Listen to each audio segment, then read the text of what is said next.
அன்பு உறவுகளுக்கு அன்னை தமிழ் அகாடமியின் வணக்கங்களும் வாழ்த்துக்களும். நாம இந்த வீடியோவில் படிக்க போகிற பாடம் மிக மிக முக்கியமான பாடம். ஏன் அப்படி சொல்கிறேன்னா, கடந்த 2 ஆண்டுகளில் மட்டும், அதாவது 2022 முதல் 2024 வரையான டிஎன்பிசி தேர்வுகளில் இந்த இயலிருந்து மட்டுமே, அதாவது 10ஆம் வகுப்பு தமிழ் இயல் 6லிருந்து மட்டுமே நம்மளுக்கு குறைந்தபட்சம் 5 கேள்விகள் வர கேட்டிருக்காங்க. நம்ம ப்ரீவியஸ் இயர் கொஸ்டினை பார்த்தோம்னா இதனுடைய முக்கியத்துவத்தை உணர முடியும். கிட்டத்தட்ட 40க்கும் மேற்பட்ட ப்ரீவியஸ் இயர் கொஸ்டினை இதே வீடியோவில் வச்சுருக்கோம். வாங்க நேரடியாக நம்ம பாடப்பகுதிக்கு செல்வோம். 10ஆம் வகுப்பு புதிய புத்தகம் இயல் 6, இதில் என்னென்ன தலைப்புகள் கீழே நம்மளுக்கு பாடப்பகுதி இருக்குது அப்படிங்கிறத பார்த்துருவோம். நிகழ்கலை எனும் பாடப்பகுதி, உமா மகேஸ்வரி எழுதிய பூத்தொடுத்தல் எனும் பாடப்பகுதி, குமரகுருபரர் எழுதிய முத்துக்குமாரசாமி பிள்ளைத்தமிழ் எனும் பாடப்பகுதி, கம்பர் எழுதிய கம்பராமாயணம் எனும் பாடப்பகுதி, சா கந்தசாமி எழுதிய பாய்ச்சல் எனும் சிறுகதை பகுதி, அகப்பொருள் இலக்கணம் என்ற இலக்கண பகுதி, திருக்குறள். இதிலிருந்து ஒரு வரி வினாவிடைகள் பார்க்க போகிறோம். இதே பாடப்பகுதியில் கேட்கப்பட்ட 40க்கும் மேற்பட்ட ப்ரீவியஸ் இயர் கொஸ்டினையும் பார்க்க போகிறோம்.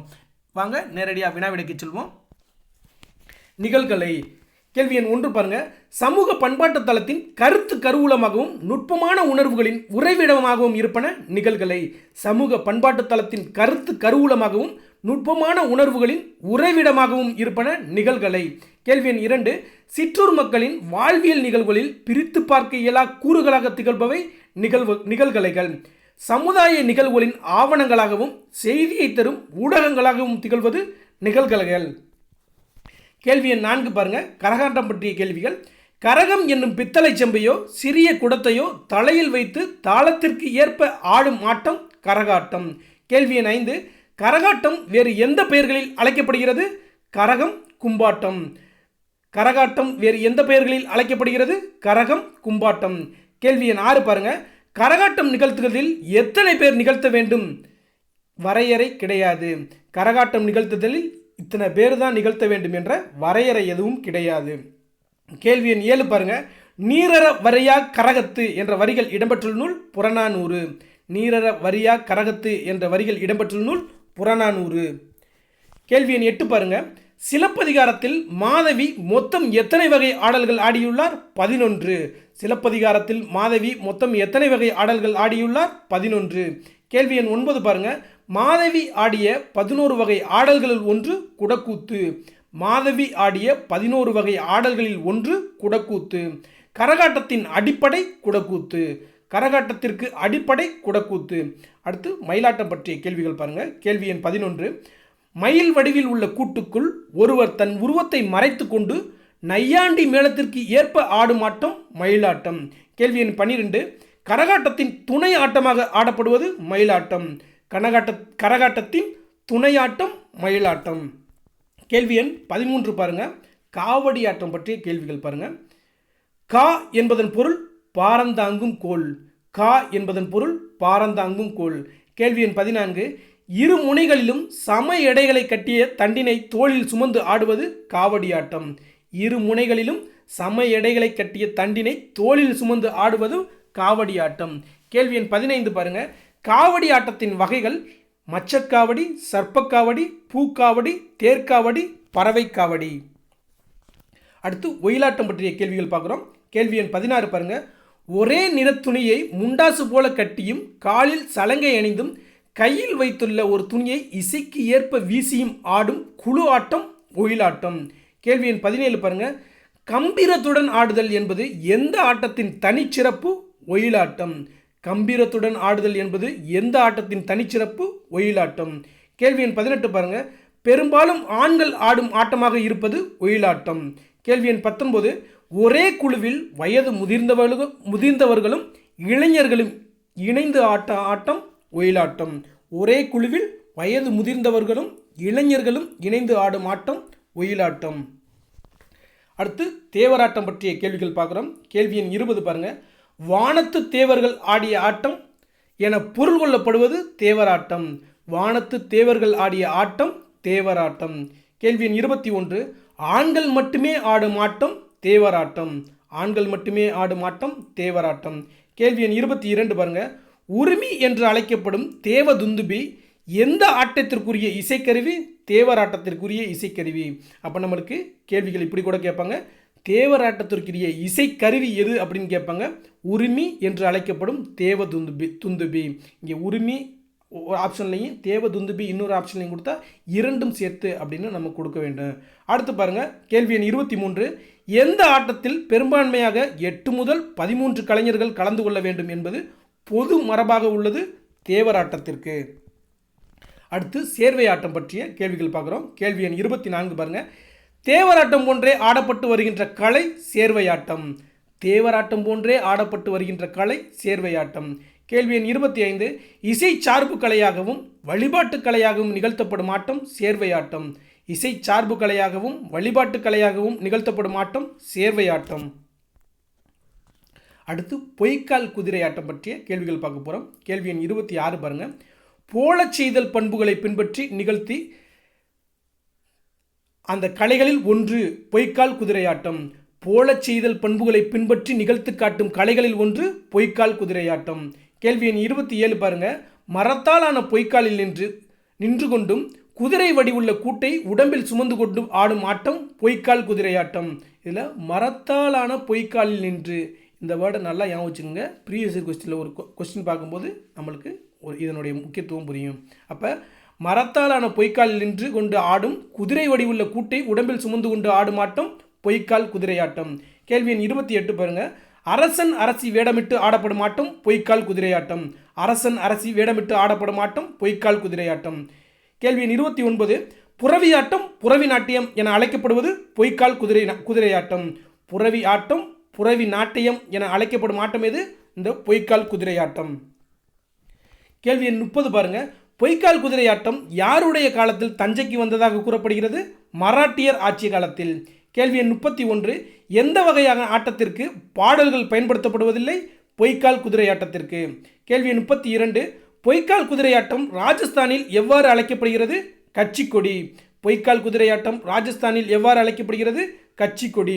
ராஜா கொடியேற்றுற மாதிரி ஞாபகம் வச்சுக்கோங்க. கேள்வி எண் 33 பாருங்க. பொய்க்கால் குதிரையாட்டம் கேரளாவில் எவ்வாறு அழைக்கப்படுகிறது? குதிரைக்களி. பொய்க்கால் குதிரையாட்டம் கேரளாவில் எவ்வாறு அழைக்கப்படுகிறது? குதிரைக்களி. நம்ம கதக்களி இந்த மாதிரி களி அப்படிங்கிற வார்த்தையெல்லாம் வந்துச்சுன்னா அது கேரளா அப்படின்னு நம்மளுக்கு நல்லா தெரியும். அதனால் கேரளாவில் பொய்க்கால் குதிரையாட்டம் குதிரைக்களி என்று அழைக்கப்படுகிறது அப்படிங்கிறது மாதிரி ஞாபகம் வச்சுக்கோங்க. அடுத்து பாருங்கள், தப்பாட்டம் பற்றிய கேள்விகள். கேள்வி எண் 34 பாருங்கள். தப்பு என்ற தோற்கருவியை இசைத்து கொண்டே அதன் இசைக்கு ஏற்ப ஆடுகின்ற நிகழ்களை தப்பாட்டம். தப்பட்டை தப்பு என அழைக்கப்படும் ஆட்டம் தப்பாட்டம். தப்பட்டை தப்பு என அழைக்கப்படும் ஆட்டம் தப்பாட்டம். வட்ட வடிவமாக அமைந்த அகன்ற தோற்கருவி தப்பு. தகக தகதக்க தந்தக்க தந்தக்க என்று தாளம் பதலை திமிழை துடி தம்பட்டமும் பெருக என்ற பாடல் இடம்பெற்ற நூல் திருப்புகழ். தகக தகதக்க தந்தத்த தந்தக்க என்று தாளம் பதலை திமிழை துடி தம்பட்டமும் பெருக என்ற பாடல் இடம்பெற்ற நூல் திருப்புகழ். திருப்புகழை இயற்றியவர் அருணகிரிநாதர். திருப்புகழை இயற்றியவர் அருணகிரிநாதர். அடுத்து கேள்வி எண் 39 பாருங்க. தப்பாட்டம் இசைக்கருவியை எவ்வாறு அழைப்பர்? பறை என்று அழைப்பர். தப்பாட்டம் இசைக்கருவியை பறை என்று அழைப்பர். ஒன்றை சொல்லுவதற்கு என்றே இசைக்கப்படும் இசைக்க வல்ல தாள கருவி எது? பறை. பறைதல் என்பதன் பொருள் சொல்லுதல். தொல்காப்பியம் குறிப்பிடும் கருப்பொருள்களில் ஒன்றாக இடம்பெறுவது பறை. அடுத்து புலியாட்டம் பற்றிய கேள்விகள் பார்க்குறோம். கேள்வி எண் 43 பாருங்க. தமிழ் மக்களின் வீரத்தை சொல்லும் கலையாக திகழ்வது புலியாட்டம். தமிழ் மக்களின் வீரத்தை சொல்லும் கலையாக திகழ்வது புலியாட்டம். கேள்வி எண் 44. பாட்டும் வசனமும் இல்லாத ஆட்டங்களில் ஒன்று புலியாட்டம். அடுத்து தெருக்கூத்து பற்றிய கேள்விகள் பார்க்க போகிறோம். கேள்வி எண் 45 பாருங்க. நாட்டுப்புற மக்களால் நிகழ்த்தப்பட்டு வரும் கலை தெருக்கூத்து. நாட்டுப்புற மக்களால் நிகழ்த்தப்பட்டு வரும் கலை தெருக்கூத்து. கேள்வி எண் 46. திறந்த வழியை ஆடுகளமாக்கி ஆடை அணி ஒப்பனைகளுடன் வெளிப்படுத்தப்படுவது தெருக்கூத்து. களத்துமேடு தெருச்சந்திப்புகளில் நிகழ்த்தப்படும் கலை தெருக்கூத்து. களத்துமேடு தெருச்சந்திப்புகளில் நிகழ்த்தப்படும் கலை தெருக்கூத்து. கேள்வி 48 பாருங்க. எந்த கலையில் ஒரு கதையை இசை வசனம் ஆடல் பாடல் மெய்ப்பாடு ஆகியவற்றை ஒருங்கிணைத்து வழங்குவர்? தெருக்கூத்து கலையில். அப்போ பாருங்க, ஒரு கதை இசை வசனம் ஆடல் பாடல் மெய்ப்பாடு என்ற அனைத்தையும் ஒருங்கிணைத்து வழங்கக்கூடிய ஒரு கலை தெருக்கூத்து. அடுத்து பாருங்க கேள்வி எண் 49. திரௌபதி அம்மன் வழிபாட்டின் ஒரு பகுதியாக இருக்கும் கலை தெருக்கூத்து. திரௌபதி அம்மன் வழிபாட்டின் ஒரு பகுதியாக இருக்கும் கலை தெருக்கூத்து. வேளாண்மை செய்யுவோரின் கலையாக திகழ்வது தெருக்கூத்து. மழை வேண்டி நிகழ்த்தப்படுவது அர்ஜுனன் தபசு. மழை வேண்டி நிகழ்த்தப்படுவது அர்ஜுனன் தபசு. கேள்வி எண் 52 பாருங்க. எந்த கலை பொழுதுபோக்கு கூறுகளை பெற்று நாடகமாக வளர்ச்சி அடைந்துள்ளது? தெருக்கூத்து. எந்த கலையை கதகளி போன்று செவ்வியல் கலையாக மாற்ற முயற்சிகள் மேற்கொள்ளப்பட்டு வருகிறது? தெருக்கூத்து கலைக்காக.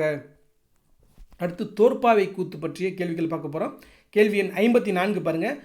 தோளில் செய்த வெட்டு வரைபடங்களை விளக்கின் ஒளி ஊடுருவும் திரைச்சேலையில் பொருத்தி கதைக்கு ஏற்ப மேலும் கீழும் பக்கவாட்டிலும் அசைத்து காட்டி உரையாடியும் பாடியும் காட்டுவது தோற்பாவை கூத்து. அப்போ பாருங்க, தோளில் செய்த வெட்டு வரைபடங்களை வைத்து இந்த அதனுடைய கதைக்கு ஏற்ப மேலும் கீழும் பக்கவாட்டிலும் அசைத்து காட்டி உரையாடியும் பாடியும் காட்டுவது தான் இந்த தோற்பாவை கூத்து. நம்ம இந்தியன் 1 படத்தில் பார்த்தீங்கன்னா இதனுடைய அந்த தோற்பாவை கூத்துலாம் பார்த்துருப்பீங்க. திரைக்கு பின்னால் ஒரு திரைச்சீலைக்கு பின்னால் அதை அசைத்துக்கிட்டே ஒரு பொம்மலாட்டம் அப்படிலாம் சொல்லுவாங்க. நீங்கள் நிறைய இடத்துல பார்த்துருப்பீங்க. அதை தான் இங்கே சொல்கிறாங்க. கேள்வி எண் 55 பாருங்கள். தோளாலான பாவையை கொண்டு நிகழ்த்தப்படும் கலை தோற்பாவை கூத்து. தோளாலான பாவையை கொண்டு நிகழ்த்தும் கலை தோற்பாவை கூத்து. கேள்வி எண் 56 பாருங்கள். எந்த கலையில் இசை, ஓவியம், நடனம், நாடகம், பலகுரலில் பேசுதல் ஆகியவை இணைந்துள்ளன? தோற்பாவை கூத்தில். எந்த கலையில் இசை, ஓவியம், நடனம், நாடகம், பல குரலில் பேசுதல் என்பன அமைந்துள்ளன? தோற்பாவை கூத்தில். இந்த தோற்பாவை கூத்தில் இசைக்கலை இருக்குது, ஓவியக்கலை இருக்குது, நடனக்கலை இருக்குது, நாடகம், அப்புறம் பல குரலில் பேசுதல் எல்லாமே ஒருங்கிணைத்து இருக்குது அப்படிங்கிறத சொல்கிறாங்க. அடுத்து பாருங்கள். கேள்வி எண் 57. மரப்பாவையை பற்றி குறிப்பிடும் நூல் திருக்குறள். மரப்பாவையை பற்றி குறிப்பிடும் நூல் திருக்குறள். தோற்பாவை பற்றிய செய்திகளை கொண்ட நூல் திருவாசகம், பட்டினத்தடிகள் பாடல். அப்போ தோற்பாவை பற்றிய செய்திகளை கொண்ட நூல் எது? திருவாசகம் 1, பட்டினத்தடிகள் பாடல் என்று அடுத்து 2வது. அடுத்து பாருங்க. கேள்வி எண் 59. ஊர் ஊராக சென்று நிகழ்த்தப்படுகின்ற கூட்டு குடும்பக்கலை தோற்பாவை கூத்து. தோற்பாவை கூத்தின் வேறு பெயர்கள் கையுறை பாவை கூத்து, பொம்மலாட்டம். நான் சொன்னேன் இல்லையா, பொம்மலாட்டத்தை தான் இங்கே தோற்பாவை கூத்து அப்படிங்கிறத சொல்கிறாங்க. இப்போ கையுறை பாவை கூத்து என்று அழைக்கப்படுவது தோற்பாவை கூத்து, பொம்மலாட்டம் என்று அழைக்கப்படுவது தோற்பாவை கூத்து. அடுத்து பாருங்க. நான் முத்துசாமி பற்றிய கேள்விகளை பார்க்க போகிறோம். கேள்வி எண் 61 பாருங்க. தெருக்கூத்தை தமிழ் கலையில் முக்கிய அடையாளம் ஆக்கியவர் கூத்துப்பட்டறை நா. முத்துசாமி. தெருக்கூத்தை தமிழ் கலையில் முக்கிய அடையாளமாக்கியவர் கூத்துப்பட்டறை நா. முத்துசாமி. நாடக கலையை மீட்டெடுப்பதே தமது குறிக்கோள் என கூறியவர் நா. முத்துசாமி. நாடக கலையை மீட்டெடுப்பதே தனது குறிக்கோள் என கூறியவர் நா. முத்துசாமி. கலை ஞாயிறு என்று அழைக்கப்படுபவர் நா. முத்துசாமி. கலை ஞாயிறு என்று அழைக்கப்படுபவர் நா. முத்துசாமி. அப்போ இதுக்கு முன்னால் மொழி ஞாயிறு என்று தேவநேய பாவாணரை பார்த்துருக்கோம். ஓகேங்களா? அப்போ மொழி ஞாயிறு, தேவநேய பாவாணர். கவி ஞாயிறு என்று அழைக்கப்படுவர் தாராபாரதி. இங்கே கலை ஞாயிறு அப்படின்னு சொல்கிறாங்க, அது நா. முத்துசாமி. பாருங்கள், மொழி ஞாயிறு தேவநேய பாவாணர், கவி ஞாயிறு தாராபாரதி அவர்கள், கலை ஞாயிறு நா. முத்துசாமி அவர்கள். கேள்வி எண் 64 பாருங்கள். புதுவிதமான நாடகங்களை உருவாக்கியவர், மேலும் நாடகத்தில் பயன்படுத்தும் நேரடி இசை முறையை அறிமுகம் செய்து இசையிலும் மாற்றங்களை நிகழ்த்தியவர் யார்? நா. முத்துசாமி அவர்கள். அடுத்து பாருங்க. இந்திய அரசின் தாமரை திரு விருதையும் தமிழ்நாடு அரசின் கலை மாமணி விருதையும் பெற்றவர் நா. முத்துசாமி அவர்கள். அப்போ நா. முத்துசாமி பெற்ற விருது எது? தாமரை திரு விருது. தாமரை திரு விருதுனா ஒன்றும் கிடையாது, பத்மஸ்ரீ விருது தான் இங்கே தமிழில் மொழிபெயர்த்து தாமரை திரு விருது அப்படின்னு சொல்கிறாங்க. அடுத்து கலை மாமணி விருது, 2 விருதையும் பெற்றவர் நா. முத்துசாமி. அடுத்து பாருங்கள். கேள்வி எண் 66. ராசசோழன் தெரு எங்கு அமைந்துள்ளது? மலேசிய தலைநகர் கோலாலம்பூரில். அப்போ ராசசோழன் தெரு எந்த நாட்டில் அமைந்துள்ளது? மலேசியாவில் கோலாலம்பூரில் அமைந்திருக்கு. அடுத்து பாருங்கள். உமா மகேஸ்வரி எழுதிய பூத்தொடுத்தல் என்னும் பாடப்பகுதியின் வினாக்கள் பார்க்க போகிறோம். கேள்வி எண் 67 பாருங்கள். இறுக்கி முடிச்சிட்டால் காம்புகளின் கழுத்து முறியும், தளர பிணைத்தால் மலர்கள் தரையில் நழுவும் என்ற கவிதையை இயற்றியவர் உமா மகேஸ்வரி. இறுக்கி பிடிச்சிட்டால் காம்புகளின் கழுத்து முறியும், தளர பிணைத்தால் மலர்கள் தரையில் நழுவும் என்ற கவிதை எழுதியவர் உமா மகேஸ்வரி. கேள்வி எண் 68 பாருங்கள். மதுரை மாவட்டத்தில் பிறந்து தற்போது தேனி மாவட்டம் ஆண்டிப்பட்டியில் வாழ்ந்து வரும் பெண் கவிஞர் கவிஞர் உமா மகேஸ்வரி. கவிஞர் உமா மகேஸ்வரி அவர்கள் இயற்றிய நூல்கள் நட்சத்திரங்களின் நடுவே, வெறும் பொழுது, கற்பாவை. அப்போ பாருங்கள், நட்சத்திரங்களின் நடுவே என்ற நூலின் ஆசிரியர் உமா மகேஸ்வரி, வெறும் பொழுது என்ற நூலின் ஆசிரியர் உமா மகேஸ்வரி, கற்பாவை என்ற நூலின் ஆசிரியர் உமா மகேஸ்வரி. ஸோ அடுத்து பாருங்க, முத்துக்குமாரசாமி பிள்ளைத்தமிழ், அதாவது குமரகுருபர் எழுதிய முத்துக்குமாரசாமி பிள்ளைத்தமிழ் என பாடப்பகுதியின் கீழே வினாக்கள் பார்க்க போகிறோம். கேள்வி எண் 70 பாருங்க. செம்பொன்னடி சிறு கிங்கிணியோடு சிலம்பு கலந்தாட என்ற பாடல் இடம்பெற்ற நூல் முத்துக்குமாரசாமி பிள்ளைத்தமிழ். செம்பொன்னடி சிறு கிங்கிணியோடு சிலம்பு கலந்தாட என்ற பாடல் இடம்பெற்ற நூல் முத்துக்குமாரசாமி பிள்ளைத்தமிழ். கேள்வி எண் 71 சொல்லும் பொருளும் பார்க்குறோம். பண்டி என்பதன் பொருள் வயிறு, பண்டி என்பதன் பொருள் வயிறு. அசும்பிய என்பதன் பொருள் ஒளி வீசுகிற. முச்சி என்பதன் பொருள் தலையுச்சி கொண்டை. அடுத்து பாருங்க, கேள்வி எண் 72 இலக்கண குறிப்பு பார்க்குறோம். குண்டலமும் குலைக்காதும் எண்ணுமை. அப்போ இதில் இம் என்ற எழுத்து வெளிப்படையாக 2 சொற்களுக்கு வந்துச்சுன்னா அது எண்ணுமை அப்படின்னு பார்க்குறோம். அப்போ குண்டலமும் குலைக்காதும் எண்ணுமை. ஆடுக என்பது வியங்கோல் வினைமுற்று. அடுத்து பாருங்க, கேள்வி எண் 73 பிள்ளைத்தமிழில் செங்கீரை பருவம் எத்தனையாவது பருவம்? 2வது பருவம். பிள்ளைத்தமிழில் செங்கீரை பருவம் எத்தனையாவது பருவம்? 2வது பருவம். அடுத்து பாருங்க, கேள்வி எண் 74 அணிகலன்கள் அப்படிங்கிற தலைப்பில் நம்ம வினாக்கள் பார்க்க போகிறோம். சிலம்பு கிண்கிணி என்பது காலில் அணிவது. அரைநான் என்பது இடையில் அணிவது. சுட்டி என்பது நெற்றியில் அணிவது. குண்டலம் குலை என்பது காதில் அணிவது. சூளி என்பது தலையில் அணிவது. நம்மளுக்கு இதிலிருந்து தனித்தனியாகவும் கேள்விகள் கேட்கலாம், இல்லை பொறுத்துகளையும் கேட்கலாம். அப்போ சிலம்பு கிண்கிணி என்பது காலில் அணிவது, அரைநான் என்பது இடையில் அணிவது, சுட்டி நெற்றியில் அணிவது, குண்டலமும் குலையும் காதில் அணிவது, சூளி என்பது தலையில் அணிவது. இதில் தொடி அப்படின்னு ஒரு வார்த்தையை சேர்த்துக்குங்க. அது எங்கு அணிவது அப்படின்னு இதற்கு முன்னால் உள்ள வகுப்பில் நம்ம பார்த்துருக்கோம். அதை கமெண்டில் சொல்லுங்கள். தொடி என்றால் என்ன, அது எங்கு அணிவது அப்படிங்கிறத கமெண்டில் சொல்லுங்கள். கேள்வி 75 பாருங்கள். முத்துக்குமாரசுவாமி பிள்ளைத்தமிழ் நூலின் ஆசிரியர் குமரகுருபரர். முத்துக்குமாரசுவாமி பிள்ளைத்தமிழ் நூலின் ஆசிரியர் குமரகுருபரர். அடுத்து கேள்வி எண் 76 பாருங்கள். பிள்ளைத்தமிழ் டேஸ் சிற்றிலக்கியங்களுள் ஒன்று, 96 வகை சிற்றிலக்கியங்களுள் ஒன்று. அப்போ சிற்றிலக்கியங்கள் மொத்தம் எத்தனை வகை இருக்குது? 96 வகை இருக்குது. அதில் ஒன்று தான் இந்த பிள்ளைத்தமிழ். கேள்வி எண் 77 பாருங்கள். இறைவனையோ தலைவரையோ அரசனையோ பாட்டுடை தலைவராக கொண்டு அவரை குழந்தையாக கருதி அவர்களின் செயற்கரிய செயல்களை எடுத்து ஏம்போது பிள்ளைத்தமிழ். அப்போ பிள்ளைத்தமிழ்னா என்ன அப்படிங்கிறத கொடுக்குறாங்க. இறைவனையோ தலைவரையோ அரசனையோ பாட்டுடை தலைவராக கொண்டு அவரை குழந்தையாக கருதி பாட்டு படிப்பது தான் பிள்ளைத்தமிழ் நூல். அடுத்து பாருங்கள், கேள்வி எண் 78. பிள்ளைத்தமிழில் உள்ள பருவங்கள் 10. பிள்ளைத்தமிழில் உள்ள பருவங்கள் எத்தனை? 10. மொத்தம் 10 பருவங்கள் பிள்ளைத்தமிழில் இருக்குது. கேள்வி எண் 79. பிள்ளைத்தமிழில் உள்ள பாடல்கள் பருவத்திற்கு 10 பாடல்கள் என 100 பாடல்கள் இருக்குது. பிள்ளைத்தமிழில் உள்ள பாடல்கள் 100. அடுத்து பாருங்கள், கேள்வி எண் 80. இருவகை பிள்ளைத்தமிழ் எவை? ஆண்பார் பிள்ளைத்தமிழ், பெண்பார் பிள்ளைத்தமிழ். இரு பாலருக்கும் பொதுவான பருவங்கள் எது? மொத்தம் எத்தனை? 7. இரு பாலருக்கும் பொதுவான பருவங்கள் மொத்தம் எத்தனை? 7 பருவங்கள். அது என்னென்ன பருவங்கள் அப்படின்னு பாருங்கள்.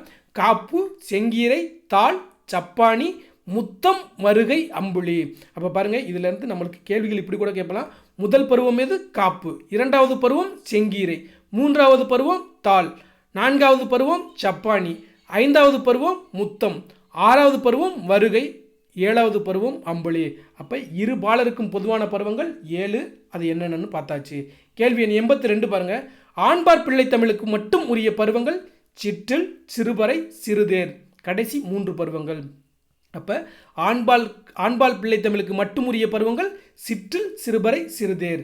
பெண்பார் பிள்ளைத்தமிழுக்கு மட்டும் உரிய பருவங்கள் கலங்கு, அம்மானை, ஊசல்.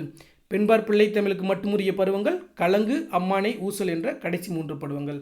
நம்மளுக்கு கேள்விகள் எப்படி வரும்னா, ஆண்பார் பிள்ளைத்தமிழுக்கு உரிய பருவங்களில் பொருந்தாதது எது அப்படின்னு நம்மளுக்கு கேள்வி கேட்பாங்க. சிற்றில், சிறுபறை, சிறுதேர் கொடுத்துட்டு ஊசல் அப்படிங்கிறத சேர்த்துருப்பாங்க. அப்போ அதில் ஊசலை மட்டும் நம்ம செலக்ட் பண்ணுறாப்புல இருக்கும். ஸோ இந்த மாதிரி தான் கேள்விகள் வரும், தெரிஞ்சுக்கோங்க. அடுத்து பாருங்கள், கேள்வி எண் 84. குமரகுருபரரின் காலம் 17ஆம் நூற்றாண்டு. குமரகுருபரர் எந்தெந்த மொழிகளில் புலமை மிக்கவர்? வடமொழி, தமிழ், வடமொழி, இந்துஸ்தானி. அப்போ குமரகுருபரர் எந்தெந்த மொழிகளில் புலமை மிக்கவர்? தமிழ் மொழியில், வடமொழியில், இந்துஸ்தானியில். குமரகுருபரர் இயற்றிய நூல்கள் கந்தர் கலிவெண்பா, மீனாட்சியம்மை பிள்ளைத்தமிழ், நீதிநெறி விளக்கம், மதுரை கலம்பகம், சகலகலா வள்ளிமாலை, திருவாரூர் மும்மணி கோவை. அப்போ பாருங்கள், நம்மளுக்கு கேள்விகள் கண்டிப்பாக இதில் குமரகுருபரர் நூல்கள்லேருந்து நிறைய கேட்டிருக்காங்க. கந்தர் கலிவெண்பா என்ற நூலின் ஆசிரியர் குமரகுருபர். மீனாட்சி அம்மை பிள்ளைத்தமிழ் என்ற நூலின் ஆசிரியர் குமரகுருபரர். நீதிநெறி விளக்கம், மதுரை கலம்பகம், சகலகலா வள்ளிமாலை, திருவாரூர் மும்மணி கோவை என்ற நூல்களின் ஆசிரியர் குமரகுருபரர். அடுத்து பாருங்கள், கம்பர் எழுதிய கம்பராமாயணம் எனும் பாடப்பகுதியிலேருந்து பார்க்க போகிற வினாக்கள். இதிலேருந்து தான் நம்மளுக்கு கடந்த தேர்வுகளெல்லாம் பார்த்தீங்கன்னா அப்படியே செட்டாக 3 கேள்வி தொடர்ச்சியாக கொடுப்பாங்க. அப்படியே 1 2 3 4 5 6 அப்படின்னு தொடர்ச்சியாக 3 கேள்விகள்லேருந்து 4 கேள்விகள் வர தொடர்ச்சியாக இந்த கம்பராமாயண பாடத்திலேருந்து கேட்குறாங்க. வாங்க வினாக்கள் பார்க்கலாம். கேள்வி எண் 87 பாருங்கள். கம்பன் இசைத்த கவியெல்லாம் நான் என்று பெருமையுடன் கூறியவர் பாரதி. கம்பன் இசைத்த கவியெல்லாம் நான் என்று பெருமையுடன் கூறியவர் பாரதி. கேள்வி எண் 88 பாருங்கள். தாதுகு சோலை தோறும் செண்பக காடு தோறும் போதவில் பொய்கை தோறும் என்ற பாடல் இடம்பெற்றுள்ள நூல் கம்பராமாயணம். தாதுகு சோலை தோறும் செண்பக காடு தோறும் போதவில் பொய்கை தோறும் என்ற பாடல் இடம்பெற்றுள்ள நூல் கம்பராமாயணம். கேள்வி எண் 89 பாருங்கள். தண்டலை மயில்களாட தாமரை விளக்கந்தாங்க என்ற பாடல் இடம்பெற்றுள்ள நூல் கம்பராமாயணம். தண்டல்கள் மயில்களாட தாமரை விளக்கந்தாங்க என்ற பாடல் இடம்பெற்றுள்ள நூல் கம்பராமாயணம். அடுத்து பாருங்கள். வன்மை இல்லையோர் வறுமையின்மையார், திண்மை இல்லையோர் செருணரின்மையால் என்ற பாடல் இடம்பெற்ற நூல் கம்பராமாயணம். அப்போ இந்த இடத்துல வன்மை என்பதன் பொருள் கொடைத்தன்மையை குறிக்கும்.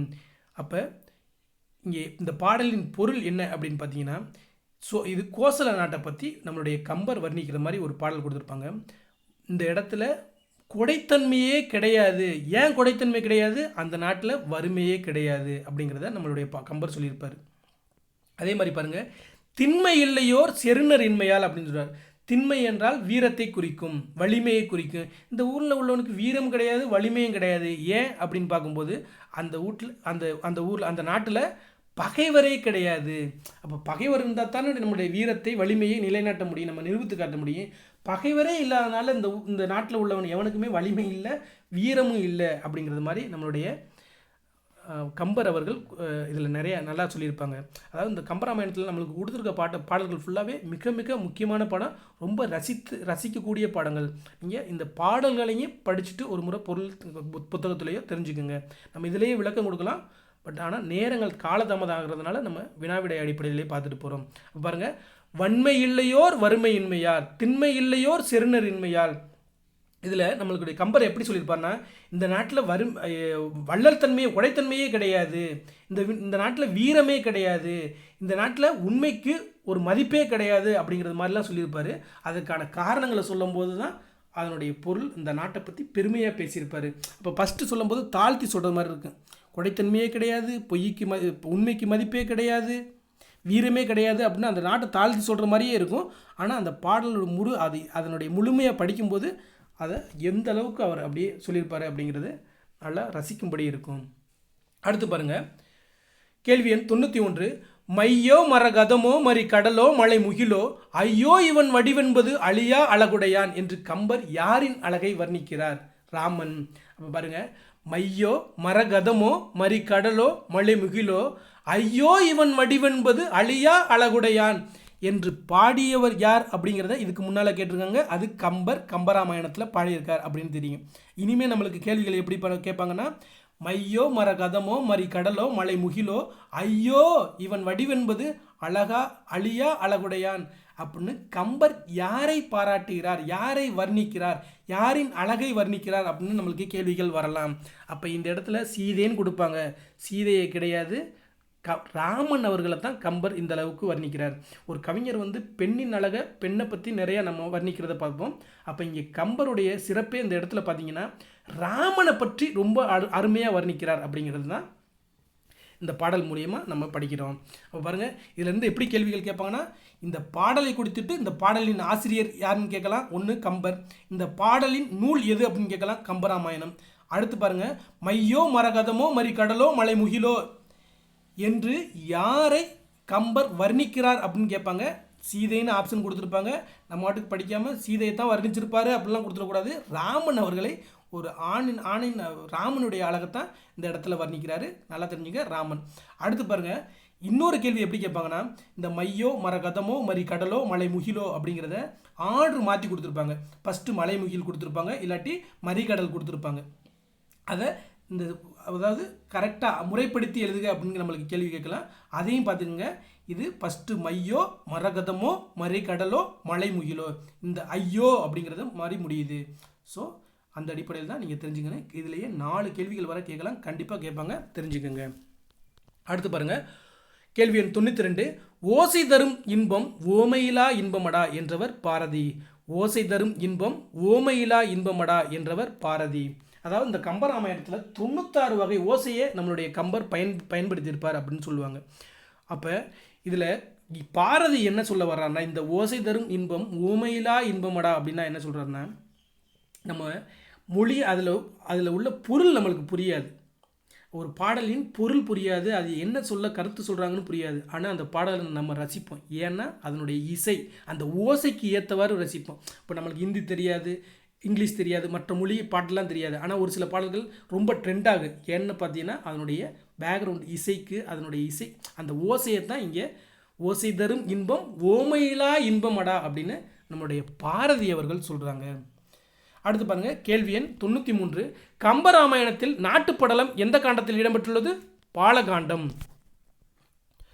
கேள்வி எண் 94 பாருங்க, கம்பராமாயணத்தில் கங்கை படலம் கங்கைகான் படலம் எந்த காண்டத்தில் இடம்பெற்றுள்ளது? அயோத்திய காண்டம். அப்போ கங்கை படலம் கங்கைகான் படலம்னா அயோத்திய காண்டத்தில் இடம்பெற்றுள்ளது. கேள்வி எண் 95 பாருங்க, கம்பர் ராமனது வரலாற்றை தமிழில் வழங்கி டேஸ் என பெயரிட்டார்? ராமவதாரம் என்று பெயரிட்டார். கம்பர் ராமனது வரலாற்றை தமிழில் வழங்கி டேஸ் என பெயரிட்டார்? ராமவதாரம் என்று பெயரிட்டார். கேள்வி எண் 96 பாருங்க, கம்பராமாயணம் எத்தனை காண்டங்களை உடையது? 6. கம்பராமாயணம் எத்தனை காண்டங்களை உடையது? 6. நம்ம பாடப்புத்தகத்தில் எத்தனை காண்டம் அப்படின்னு கொடுத்துருக்காங்க, மொத்த காண்டங்கள் 6ன்னு கொடுத்துருக்காங்க. ஆனால் என்னென்ன காண்டங்கள் அப்படிங்கிறதெல்லாம் தகவல் இல்லை. நம்ம இதே வினாக்களில் நம்ம பின்னால் நம்ம தொகுத்து வழங்குகிறோம். வாங்க பின்னால் பார்ப்போம். கேள்வி எண் 97 பாருங்க, கம்பராமாயண பாடல்கள் டேஸ் மிக்கவை சந்தநயம் மிக்கவை. அடுத்து பாருங்க, கல்வியிற் பெரியவர் கம்பர் கம்பன் விட்டு கட்டுத்தெறியும் கவிபாடம் போன்ற முதுமொழிக்கு உரியவர் கம்பர். கல்வியில் பெரியவர் கம்பர் கம்பன் விட்டு கட்டுத்தெறியும் கவிபாடம் என்ற முதுமொழிகளுக்கு உரியவர் கம்பர். கேள்வி எண் 99 பாருங்க, கம்பர் எந்த ஊரை சேர்ந்தவர்? சோழ நாட்டு திருவழுந்தூரை சேர்ந்தவர். கம்பர் எந்த ஊரை சேர்ந்தவர்? சோழ நாட்டு திருவழுந்தூரை சேர்ந்தவர். அப்போ சோழ மன்னன் குலோத்துங்கட்ட அவர் அவைப்புலவராக இருந்திருப்பார் அப்படிங்கிற தகவலையும் தெரிஞ்சுக்கோங்க. கேள்வி எண் 100 பாருங்க, கம்பரை ஆதரித்தவர் திருவெண்ணைநல்லூர் சடையப்ப வள்ளல். கம்பரை ஆதரித்த மன்னர் வள்ளல் யாரு? திருவெண்ணைநல்லூர் சடையப்ப வள்ளல். அடுத்து பாருங்க, கேள்வி 101 பாருங்க, கம்பர் டேஸ் என்று புகழ் பெற்றவர்? விருத்தம் என்னும் ஒன்பாவிற்கு உயர்கம்பன் என்று புகழ் பெற்றவர். கம்பர் விருத்தம் என்னும் ஒன்பாவிற்கு உயர்கம்பன் என்று புகழ் பெற்றவர். அடுத்து பாருங்க, கம்பர் இயற்றிய நூல்கள் பார்க்குறோம். சரஸ்வதி அந்தாதி, சடகோபர் அந்தாதி, திருக்கை வழக்கம், ஏறெழுபது, சிலை எழுபது. இதில் 5 நூல்கள் தான் நம்மளுக்கு எப்போவுமே கேட்பாங்க. சரஸ்வதி அந்தாதி 1, சடகோபர் அந்தாதி 1. அந்தாதி நூல்கள் 2, சரஸ்வதி, சடகோபர். அடுத்து பாருங்க, திருக்கை வழக்கம் என்ற நூல். அடுத்து பாருங்க, ஏறெழுபது, சிலை எழுபது. இந்த 2 மொத்தம் 5 நூல்கள். இதில் சடகோபர் அந்தாதி நம்மாழ்வார் இயற்றியிருப்பார். பாருங்க, கம்பர் இயற்றிய நூல்கள் சரஸ்வதி அந்தாதி, சடகோபர் அந்தாதி, திருக்கை வழக்கம், ஏறெழுபது, சிலை எழுபது. அடுத்து பாருங்க, கம்பராமாயணம் பற்றிய மிக மிக முக்கியமான கேள்விகளை நம்ம இதில் தொகுத்து வழங்குகிறோம். வாங்க, இதெல்லாம் புத்தகத்தில் இல்லை, பழைய புத்தகத்தில் உள்ள தகவல்கள், இதற்கு முந்தைய ஆண்டுகள் கேட்கப்பட்ட கேள்விகள், அது எல்லாத்தையும் அடிப்படையில் நம்ம தொகுத்து வழங்குகிறோம். கண்டிப்பாக இந்த வீடியோ மட்டும் பாருங்கள். நம்மளுக்கு பொது தமிழில் இந்த ஒரு இயலில் மட்டுமே நம்ம 5 கேள்விகள் முதல் 7 கேள்விகள் வரை கண்டிப்பாக கேட்பாங்க. நம்ம எல்லா கேள்விகளையும் அடிச்சிடலாம். கேள்வி 103 பாருங்கள், கம்பராமாயணம் என்பது எந்த நூலின் தழுவல்? வடமொழியில் வால்மீகி எழுதிய ராமாயணம் நூலின் தழுவல். அப்போ கம்பராமாயணம் என்பது எந்த நூலின் தழுவல்? ராமாயணம், வால்மீகி எழுதிய ராமாயணம் என்ற நூலின் தழுவல். கேள்வி 104 பாருங்கள், கம்பராமாயணத்தில் உள்ள காண்டங்கள் 6. கம்பராமாயணத்தில் உள்ள காண்டங்கள் எத்தனை? 6.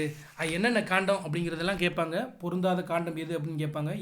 எது எது எத்தனையாவது முதல் காண்டம் எது, இரண்டாவது காண்டம் எது அப்படின்னு கூட கேள்விகள் வந்திருக்கு. அப்போ பாருங்கள், 1 முதல் காண்டம் பாலகாண்டம், 2வது காண்டம் அயோத்திய காண்டம், 3வது காண்டம் ஆரண்ய காண்டம், 4வது காண்டம் கிட்கிந்தா காண்டம், 4வது காண்டம் கிட்கிந்தா காண்டம், 5வது காண்டம் சுந்தர காண்டம், 6வது காண்டம் யுத்த காண்டம்.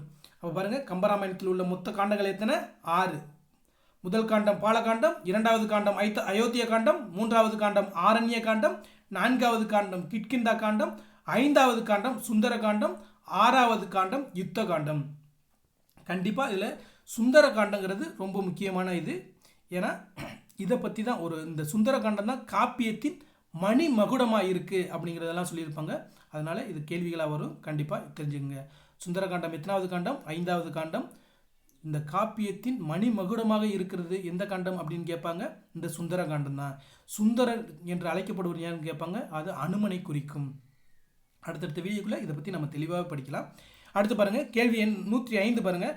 கம்பராமாயணத்தின் தொடர்ச்சியாக 7வது காண்டமாகிய உத்தரகாண்டத்தை எழுதியவர் ஒட்டக்கூத்தர்.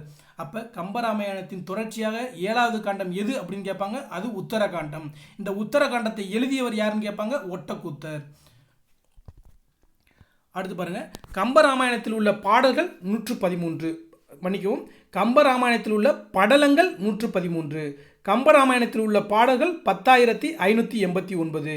கம்பராமாயணத்தில் உள்ள பாடல்கள் 10,589. கம்பராமாயணத்தின் முதல் படலம் ஆற்றுப்படலம். முதல் படலம் ஆற்றுப்படலம். கம்பராமாயணத்தின் இறுதி படலம் விடை கொடுத்த படலம். கேள்வி 110 பாருங்க. கம்பராமாயணத்தில் சுந்தரன் மற்றும் சிறிய திருவடி என்று அழைக்கப்பட்டவர் அனுமன். சுந்தரன் என்று அழைக்கப்பட்டவர் அனுமன். சிறிய திருவடி என்று அழைக்கப்படுபவர் அனுமன். அதே மாதிரி சொல்லின் செல்வன் அனுமன். இந்த மாதிரிலாம் கம்பராமாயணத்திலிருந்து நம்ம அனுமனை பற்றி நிறைய கேள்விகள் வரும். கேள்வி 111 பாருங்க. உலகினில் நாகரிகம் முற்றிலும் அழிந்து விட்டாலும் திருக்குறளும் கம்பன் காவியமும் இருந்தால் போதும், மீண்டும் அதனை புதுப்பித்து விடலாம் என்றவர் கால்டுவெல். உலகினில் நாகரிகம் முற்றிலும் அழிந்து விட்டாலும் திருக்குறளும் கம்பன் காவியமும் இருந்தால் போதும், மீண்டும் அதனை புதுப்பித்து விடலாம் என்றவர் கால்டுவெல். இது மிக மிக முக்கியமான கேள்வி.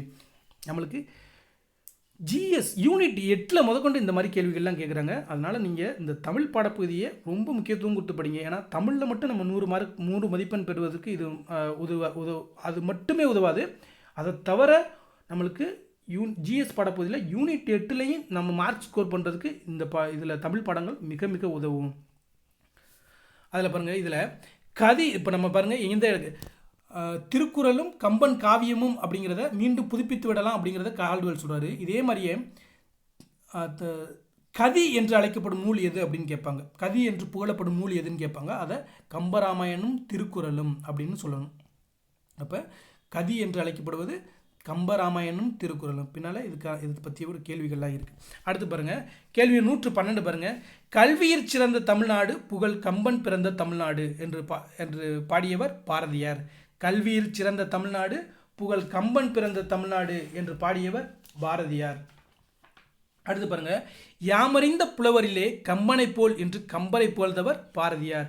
யாமறிந்த புலவரிலே கம்பனை போல் என்று கம்பரை புகழ்ந்தவர் பாரதியார். அதாவது பாரதியார் எப்படி பாடியிருப்பார்னா, யாமறிந்த புலவர்களிலே கம்பனை போல் வள்ளுவனை போல் இளங்கோவை போல் பூமிதனில் யாங்கனுமே கண்டதில்லை, இது உண்மை, வெறும் புகழ்ச்சி இல்லை அப்படிங்கிற மாதிரி நம்மளுடைய பாரதியார் அவர்கள் பாடியிருப்பார். இதில் கம்பனுக்கு தான் முக்கியத்துவம் கொடுத்து முதல்ல சொல்லியிருப்பார். அப்போ யாமறிந்த புலவரிலே கம்பனை போல் என்று கம்பரை புகழ்ந்தவர் பாரதியார் அவர்கள். இதை தவிர நம்ம கம்பராமாயணத்தில் ஒரு முக்கியமான தகவலை தெரிஞ்சுங்க. கம்பராமாயணத்தை எழுதியவர் கம்பர் அப்படின்னு பார்த்தோம். இதே மாதிரியே இஸ்லாமிய கம்பர் என்று புகழப்படுபவர் யாருன்னு கேட்பாங்க. உமறு புலவர். இஸ்லாமிய கம்பர் என்று புகழப்படுபவர் உமறு புலவர். அதே மாதிரி கிறித்தவ கம்பர் என்று புகழப்படுவர் யாருன்னு கேட்பாங்க. ஹெச்ஏ கிருஷ்ணபிள்ளை. அப்போ கிறித்தவ கம்பர் யார்? கிருஷ்ணபிள்ளை. அப்போ பாருங்கள், இஸ்லாமிய கம்பர் உமறு புலவர். சீரா புராணத்தை இயற்றிய உமறு புலவர் இஸ்லாமிய கம்பர் என்று அழைக்கப்படுகிறார். அதே மாதிரி பாருங்கள், கிறித்தவ கம்பர் என்று அழைக்கப்படுபவர் ஹெச்ஏ கிருஷ்ணபிள்ளை. ரச்சன்ய யாத்திரகம் ரச்சன்ய மனோகரம் என்ற நூலை எழுதியவர் தான் இந்த ஹெச்ஏ கிருஷ்ணபிள்ளை. அவர் கிறித்தவ கம்பர் என்று அழைக்கப்படுகிறார். அடுத்து பாருங்க, கந்தசாமி எழுதிய பாய்ச்சல் எனும் பகுதியில் நம்ம வினாக்கள் பார்க்க போகிறோம். கேள்வி 114 பாருங்கள். பாய்ச்சல் எனும் கதை எந்த சிறுகதை தொகுப்பில் இடம்பெற்றுள்ளது? தக்கையின் மீது 4 கண்கள். கேள்வி 115. தக்கையின் மீது 4 கண்கள் என்ற சிறுகதை தொகுப்பின் ஆசிரியர் சா கந்தசாமி. தக்கையின் மீது 4 கண்கள் என்ற சிறுகதை தொகுப்பின் ஆசிரியர் சா கந்தசாமி. கேள்வி 116 பாருங்க. சா கந்தசாமி எந்த ஊரை சேர்ந்தவர்? நாகப்பட்டினம் மாவட்டம், மயிலாடுதுறையை. சாயாவனம் புதினத்தால் எழுத்துலகில் புகழ் பெற்றவர் சா கந்தசாமி. அப்போ சாயாவனம் என்ற புதினத்தின் ஆசிரியர் யாருன்னு கேட்பாங்க? சா கந்தசாமி. சாயாவனம் என்ற புதினத்தால் எழுத்துலகில் புகழ் பெற்றவர் யார் என்று கேட்பாங்க? சா கந்தசாமி. நம்மளுக்கு இல்லாட்டி சா கந்தசாமி அவர்கள் எந்த புதினத்தால் எழுத்துலகில் புகழ் பெற்றார் அப்படின்னு கூட கேட்கலாங்க. அது சாயாவனம் நூல். ஸோ கேள்வியை நம்ம 360 அப்ரோச்சில் எங்கெல்லாம் கீவேர்டு இருக்கோ அதையெல்லாம் வச்சு நம்ம கொஸ்டின் ரெடி பண்ண தெரியணும், அதுக்கு ஆன்சர் பண்ண தெரியணும். அடுத்து பாருங்கள், கேள்வி 118. சா கந்தசாமி அவர்கள் எந்த நூலுக்காக சாகித்ய அகாடமி விருது பெற்றார்? விசாரணை கமிஷன் என்னும் புதினத்திற்காக. அப்போ சா கந்தசாமி அவர்களுக்கு சாகித்ய அகாடமி விருது பெற்று கொடுத்த நூல் எது? விசாரணை கமிஷன் என்ற புதினம். கேள்வி 119. சுடுமண் சிலைகள் என்ற குறும்படத்திற்கு அனைத்துலக விருதை பெற்றவர் சா கந்தசாமி. கேள்வி 120. சா கந்தசாமி அவர்கள் எழுதிய புதினங்கள் தொலைந்து போனவர்கள், சூரிய வம்சம், சாந்தகுமாரி. சா கந்தசாமி அவர்கள் எழுதிய புதினங்கள் எது எது? தொலைந்து போனவர்கள், சூரிய வம்சம், சாந்தகுமாரி. கேள்வி 121 பாருங்க. ஓங்கு இரும்பரப்பின் வங்க ஈட்டத்து தொண்டியோர் என்ற பாடல் இடம்பெற்ற நூல் சிலப்பதிகாரம். ஓங்கு இரும்பரப்பின் வங்க ஈட்டத்து தொண்டியோர் என்ற பாடல் இடம்பெற்ற நூல் சிலப்பதிகாரம். இதில் தொண்டிங்கிற ஊர் எந்த மாவட்டத்தை சேர்ந்தது அப்படின்னு கூட கேட்பாங்க. ராமநாதபுரம் மாவட்டத்தை சேர்ந்த ஒரு ஊர் தான் அந்த தொண்டி. இது சிலப்பதிகாரத்தில் இந்த ஊரை பற்றி தகவல் இருக்குது அப்படிங்கிறத நம்மளுக்கு கொடுக்குறாங்க. அடுத்து பாருங்கள், அகப்பொருள் இலக்கணம் என்ற இலக்கண பகுதியிலிருந்து நம்ம வினாக்கள் பார்க்க போகிறோம். இதுவுமே நம்மளுக்கு யூனிட் 8 நம்மளுக்கு நிறைய கேள்விகள் வரும். வாங்க நேரடியாக வினாக்களுக்கு செல்வோம். கேள்வி 123 பாருங்கள். பொருள் என்பது டேஸ் ஒழுக்கமுறை. பொருள் என்பதற்கு ஒழுக்கமுறை என்று பொருள். அப்போ அகப்பொருள் இலக்கணம்னா அக ஒழுக்குமுறை பற்றிய இலக்கணம் தான் இந்த நூல் அப்படிங்கிறத தெரிஞ்சுக்கோங்க. நம்ம பார்க்க போகிற தலைப்பு அக ஒழுக்குமுறை பற்றிய இலக்கணங்கள் தான் நம்ம பார்க்க போகிறோம். கேள்வி எண் 124 பாருங்கள். அன்புடைய தலைவன் தலைவி இடையிலான உறவுகளை கூறுவது அகத்திணை. அன்புடைய தலைவன் தலைவி இடையிலான உறவுகளை கூறுவது அகத்திணை. கேள்வி 125 பாருங்கள். குறிஞ்சி, முல்லை, மருதம், நெய்தல், பாலை, கைக்கிளை, பெருந்திணை ஆகிய 7 அகத்திணைகள் ஆகும். நம்மளுக்கு கேள்விகள் எப்படி வரும்னா, அகத்திணைகள் மொத்தம் எத்தனைன்னு கேட்பாங்க. நீங்கள் 5 அப்படின்னு கொடுத்துடக்கூடாது, மொத்தம் 7 அகத்திணைகள். மொத்தம் எத்தனை இருக்குது? 7 இருக்குது. அதில் குறிஞ்சி, முல்லை, மருதம், நெய்தல், பாலை அப்படின்னு 5 திணை வருது. அப்புறம் கைக்கிளை, பெருந்திணை, இது 2ஐயும் சேர்த்து மொத்தம் அகத்திணைகள் 7. கேள்வி எண் 126 பாருங்க. முதற்பொருள் என்பது எதை குறிக்கிறது? நிலத்தையும் பொழுதையும். முதற்பொருள் என்பது நிலத்தையும் பொழுதையும் குறிக்கிறது. அடுத்து பாருங்கள், ஐவகை நிலங்களை பற்றி பார்க்க போகிறோம்.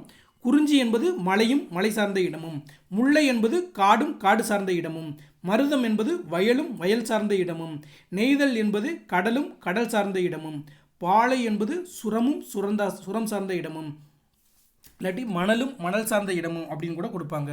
அப்போ குறிஞ்சி மலை, முல்லை காடு, மருதம் வயல், நெய்தல் கடல், பாலை சுரம் அல்லது மணல் அப்படிங்கிறது மாதிரி அவங்க வச்சுக்கோங்க. அடுத்து பாருங்கள், கேள்வி 128 பெரும்பொழுது. இப்போ பெரும்பொழுது என்னென்னா, ஓராண்டின் 6 கூறுகளை நம்ம பெரும்பொழுது அப்படின்னு பார்க்குறோம். நம்ம பெரும்பொழுதை எப்படி பிரித்து வச்சுருக்காங்க அப்படிங்கிறத பார்க்க போகிறோம். கேள்வி எண் 1 அதில் பாருங்கள் வரிசையாக. கார்காலம் என்பது ஆவணி புரட்டாசி, குளிர்காலம் என்பது ஐப்பசி கார்த்திகை, முன்பனிக்காலம் மார்கழி தை, பின்பனிக்காலம் மாசி பங்குனி, இளவேநீர் காலம் சித்திரை வைகாசி, முதுவேநீர் காலம் ஆனி ஆடி. இதை எப்படி ஞாபகம் வச்சுக்கணுன்னா, ஃபஸ்ட்டு நம்மளுக்கு தமிழ் மாதங்கள் நல்லாவே தெரியும். ஆவணி புரட்டாசி, இந்த ஆர்டர் கரெக்டாக இருக்குது. ஆவணி புரட்டாசி, ஐப்பசி கார்த்திகை, மார்கழி தை, மாசி பங்குனி, சித்திரை வைகாசி, ஆனி ஆடி அப்படிங்கிறது மாதிரி இருக்குது. இதில் கார்காலம் என்பது மழைக்காலத்தை குறிக்கிறது. நம்மளுக்கு பெரும்பாலும் பார்த்தீங்கன்னா மழைக்காலம் எப்போ தொடங்குதுன்னு பார்த்தீங்கன்னா இந்த ஆவணி மாதத்தில் தான் நம்மளுக்கு இப்போ மழைக்காலம் தொடங்கும். அப்போ இந்த அடிப்படையில் ஃபஸ்ட்டு ஒன்றை மட்டும் நல்லா ஞாபகிச்சுங்க. கார்காலம் என்றால் மழைக்காலம். மழைக்காலம் எப்போ தொடங்குது? ஆவணி புரட்டாசியில் தொடங்குது அப்படிங்கிற மாதிரி ஞாபகிச்சுங்க. அடுத்தடுத்து கார்காலத்துக்கு அப்புறம் என்ன காலம் வரும்? குளிர்காலம் வரும். அதுக்கப்புறம் என்ன வரும்? பனிக்காலம் வரும். அதில் முன்பனிக்காலம் முன்னால் வரும், அதுக்கப்புறம் பின்பனிக்காலம் பின்னால் வரும் அப்படிங்கிறது மாதிரி ஞாபகிச்சுங்க. பனிக்காலத்துக்கு அப்புறம் வெயில் காலம் வரும். அதில் வெயில் காலம்னா ஃபஸ்ட்டு இளவேநீர் காலம் வரும், அதுக்கப்புறம் முதுவேநீர் காலம் வரும். இந்த ஆர்டரையும் வச்சுங்க. அப்போ ஃபஸ்ட்டு கார்காலம் மழைக்காலம், அதுக்கப்புறம் குளிர்காலம், அதுக்கப்புறம் முன்பனிக்காலம், பின்பனிக்காலம், அப்புறம் இளவேநீர் காலம், முதுவேநீர் காலம். இந்த ஆர்டரை வச்சுக்கிட்டு ஃபஸ்ட்டு ஆவணி புரட்டாசி இருக்கா, அதுலேருந்து அப்படியே 2 மாதத்தை அப்படியே எக்ஸ்டெண்ட் பண்ணி ஒவ்வொரு இதுக்கு 2 மாதம் கொடுத்தீங்கன்னா ஆட்டோமேட்டிக்காக ஈஸியாக மேட்ச் பண்ணிடலாம். உங்களுக்கு பொறுத்துக்க இந்த மாதிரி தான் கேட்பாங்க. இந்த ஐடியாவில் வச்சுக்கிட்டிங்கன்னா நீங்கள் எப்படி கேள்விகள் கேட்டாலும் விடையளிக்க முடியும். கார்காலம் என்பது ஆவணி புரட்டாசி, இதை மட்டும் நல்லா ஞாபகம் வச்சுக்கோங்க. அடுத்து பாருங்கள், கேள்வி 129. சிறுபொழுது என்பது என்னது? ஒரு நாளின் 6 கூறுகளை சிறுபொழுது அப்படிங்கிறோம். பாருங்கள், காலை என்பது இங்கே எதை குறிக்கிறது? காலை 6 மணி முதல் 10 மணி வரை. அடுத்து பாருங்கள், ஒவ்வொரு ஹவர்ஸ்க்கும் ஒவ்வொரு பொழுதுக்கும் பார்த்தீங்கன்னா சிறு பொழுதுக்கு 4 மணி நேரம் எக்ஸ்டெண்ட் பண்ணிகிட்டே போவாங்க. இதில் என்னென்ன இருக்குது பாருங்கள். காலை என்பது காலை 6 மணிலேருந்து 10 மணி வரை, நண்பகல் என்பது 10 to 2, ஏற்பாடு என்பது 2லேருந்து 6 வரை, மாலை என்பது 6 மணிலேருந்து 10 மணி வரை, யாமம் என்பது 10 மணிலேருந்து நைட்டு 2 மணி வரை, வைகரை என்பது இரவு 2 மணி முதல் காலை 6 மணி வரை. இதில் முக்கியமாக நம்மளுக்கு எப்படி கேள்விகள் கேட்பாங்கன்னா, இதில் பொறுத்துக்கல அப்படின்னு கேட்கலாம். இதில் பாருங்கள், பொருந்தாததை தேர்ந்தெடுக்க அப்படின்னா சிறு பொழுதின் பொருந்தாததை தேர்ந்தெடுக்க அப்படின்னு கொடுப்பாங்க. அதாவது காலை, மாலை, இரவு, வைகரை அப்படின்னு கொடுத்துருப்பாங்க. இதில் இரவுங்கிற ஒரு பொழுது நம்மளுடைய சிறு பொழுதில் குறிக்கப்படவே இல்லை. ஏன்னா இந்த இரவுங்கிற வார்த்தையை நம்ம பயன்படுத்தவே இல்லை. அப்போ இரவுங்கிறது இல்லைங்கிறத நல்லா தெரிஞ்சுக்கோங்க. அப்போ நம்மளுக்கு காலைனா காலை 6 மணி முதல் அந்த இதெல்லாம் உங்களால் எளிமையாக நீங்கள் பொறுத்துக்க முடியும். அந்த டைமிங்கில் உங்களுக்கு நல்லா தெரியும். அப்போ பாருங்கள், அதில் நம்மளுக்கு இரவுங்கிறது இல்லைன்னு மட்டும் ஞாபகம் வச்சுங்க. அதில் மாலைங்கிறது மாலை 6 மணி முதல் இரவு 10 மணி வரை மாலை, யாமம்ங்கிறது நைட்டு, அதாவது இரவு 10 மணிலேருந்து 2 மணி வரை யாமம், வைகரை என்பது அதிகாலை 2 மணி முதல் 6 மணி வரை அப்படிங்கிறது மாதிரி வச்சுங்க. அதில் பாருங்கள், இந்த ஏற்பாடு அப்படிங்கிறதுக்கு நம்மளுக்கு பொருள் கொடுத்துருக்காங்க. எல் என்பதன் பொருள் ஞாயிறு, எல் என்பதன் பொருள் ஞாயிறு, பாடு என்பதன் பொருள் மறையும் நேரம். அப்போ சூரியன் மறையும் நேரத்தை தான் நம்மளுக்கு ஏற்பாடு அப்படின்னு கொடுக்குறாங்க. அதை தான் நம்ம மாலை 6 மணி வரை, 2 முதல் 6 மணி வரை அப்படின்னு கொடுக்குறாங்க. அப்போ எல் என்றால் ஞாயிறு, பாடு என்றால் மறையும் நேரம். ஏற்பாடு பிரித்து எழுதுக, எல் கூட்டல் பாடு. அடுத்து பாருங்கள், திணையும் பொழுதும் அப்படிங்கிறத பார்க்குறோம். இதில் பெரும்பொழுதும் கொடுத்துருக்காங்க, சிறு பொழுதும் கொடுத்துருக்காங்க. ஒவ்வொரு திணைக்கும் என்னென்ன, அதாவது இது வரைக்கும் மொத்தம் 6 சிறு பொழுது இருக்குது, 6 பெரும்பொழுது இருக்குது அப்படிங்கிறத முந்தைய கேள்விகளில் பார்த்தோம். இப்போ எந்தெந்த திணைக்கு எந்தெந்த பொழுதுகள் சிறு பொழுதுகள் வரும் அப்படிங்கிறத பார்க்குறோம். குறிஞ்சிக்கு குளிர்காலம், இதில் பாருங்கள் கு அப்படிங்கிற மாதிரியா வச்சுங்க. குறிஞ்சிக்கு குளிர்காலமும் அதுக்கப்புறம் என்ன காலம் வரும்? முன்பனி காலமும் வரும். அதை மட்டும் நான் ஞாபகம் வச்சுக்கோங்க. இப்போ பெரும்பொழுது தான் பார்க்குறோம். முல்லைக்கு கார்காலம். அடுத்து பாருங்கள், மருதத்துக்கு 6 பெரும்பொழுதுகள் வருது, நெய்தலுக்கும் 6 பெரும்பொழுதுகளும் வருது, பாலைக்கு இளவேனில், முதுவேனில், பின்பனி. பாலைனா பாலைவனம் அப்படிங்கிறத ஞாபகம் வச்சுங்க. நல்லா வெயில் அடிக்கும் அப்படிங்கிறத ஞாபகம் வச்சுங்க. அப்போ என்ன வரும்? வெயில் காலம், இளவேனிலுக்கு வெயில் காலம் வரும், முதுவேனில் காலம் வரும், முதுவேனிலுக்கு அப்புறம் முன்னாலேயே உள்ள பின்பனி காலமும் வரும் அப்படிங்கிறத ஞாபகம் வச்சுங்க. அடுத்து பாருங்கள், சிறுபொழுது பாருங்கள். குறிஞ்சி யாமம், முல்லை மாலை, மருதம் வைகரை, நெய்தல் ஏற்பாடு, பாலை நண்பகல். இதில் குறிஞ்சிக்கு முல்லைக்கு மட்டும் ஞாபகம் வச்சுங்க, மற்றெல்லாம் ஒன்றும் இப்போ பெரிய பிரச்சனையே கிடையாது. குறிஞ்சினா யாமம் அப்படிங்கிறத ஞாபகம் வச்சுங்க. முல்லை மாலை அந்த ரைமிங்லேயே ஞாபகம் வச்சுங்க. மருதம் என்றால் வயலும் வயல் சார்ந்த இடமும். அதிகாலையே எழுந்திரிச்சு வயலுக்கு போவாங்க. எப்போ? வைகரையிலே எழுந்திரிச்சு. இப்போ காலையிலே 4 மணிக்கெலாம் எழுந்திரிச்சு போவாங்க. அப்போ 4 மணிங்கிறதுனா வைகரை பொழுது அப்படிங்கிறது மாதிரியாக வச்சுங்க. அடுத்து பாருங்கள், நெய்தல் என்பது கடலும் கடல் சார்ந்த இடமும். நம்மளுக்கு மீனவர்கள்லாம் எப்போ கடலுக்கு போவாங்கன்னா காலையில் போக மாட்டாங்க. அவங்க இந்த சூரியன் மறையிற நேரத்தில் தான் போவாங்க, மாலை 6 மணி போல். அப்போ அந்த 4லேருந்து 5, 6 மணி போல் தான் போவாங்க. அப்போ அந்த நேரத்தை நம்ம என்னென்னு குறிப்பிடுகிறோம்? ஏற்பாடு என்று குறிப்பிடுகிறோம். சூரியன் மறையும் நேரம், கடலுக்கு போகிறது சூரியன் மறையும் நேரம். ஏற்பாடுனா சூரியன் மறையக்கூடிய நேரம். அடுத்து பாருங்கள், பாலை என்பது பாலைவனம். பெரும்பாலும் பகல் சரியான வெயிலாக இருக்கும், நண்பகலில் வெயில் அடிக்கும் அப்படிங்கிறது மாதிரி வச்சுங்க. அப்போ குறிஞ்சியாமம், முல்லை மாலை, மருதம் வைகரை, நெய்தல் ஏற்பாடு, பாலை நண்பகல். அப்படியே நம்ம புரிஞ்சுக்கிட்டு அதை நல்லா நம்மளாலேயே எளிமையாக மேட்ச் பண்ண முடியும். அடுத்து பாருங்கள், திணைகளும் தெய்வங்களும் பார்க்குறோம். குறிஞ்சிக்கு முருகன், முல்லைக்கு திருமால், மருதத்துக்கு இந்திரன், நெய்தலுக்கு வருணன், பாலைக்கு கொற்றவை. அப்போ குறிஞ்சி முருகன், குறிஞ்சி மலைக்கு முருகன், முல்லைக்காடுக்கு திருமால், மருதத்துக்கு இந்திரன், நெய்தலுக்கு வருணன், பாலைக்கு கொற்றவை. இதில் மொத்தம் இந்த 5 தெய்வங்களில் ஒரே ஒரு பெண் தெய்வம் தான், அது கொற்றவை அப்படிங்கிறதையும் தெரிஞ்சுக்கோங்க. இதில் குறிஞ்சிக்கு முருகனுக்கு பதிலாக நம்மளுக்கு சேயோன் அப்படின்னு கூட கொடுப்பாங்க. சேயோன் என்றாலும் முருகனை தான் குறிக்கும். முல்லைக்கு பதிலாக திருமாலுக்கு பதிலாக மாயோன் என்று கொடுப்பாங்க. மாயோன் என்றாலும் அது நம்மளுடைய திருமாலை தான் குறிக்கும் அப்படிங்கிறது மாதிரி வச்சுக்கோங்க. அப்போ சேயோன் அல்லது முருகன், திருமால் அல்லது மாயோன் அப்படிங்கிற மாதிரி வச்சுக்கோங்க. கேள்விகள் நம்மளுக்கு இப்படியும் கூட கேட்பாங்க. கேள்வி 135 பாருங்கள். திணைகளும் மக்களும் பார்க்குறோம். குறிஞ்சி வந்து ஃபஸ்ட்டு நம்மளுக்கு ஈஸியான உள்ளதை பார்த்துருவோம். குறிஞ்சி குறவர் குறத்திய, முல்லை ஆயர் ஆய்ச்சியர், மருதன் உழவர் உலத்திய, நெய்தலுக்கு பரதன் பரத்திய, பாலைக்கு எயினர் எயிற்றியர் அப்படின்னு பார்க்குறோம். அப்போ இதில் பாருங்கள், இதில் குறிஞ்சிக்கு வெப்பன் அப்படின்னா குறிஞ்சி மக்களை தான் குறிக்கும் அப்படிங்கிறத தெரிஞ்சுக்கோங்க.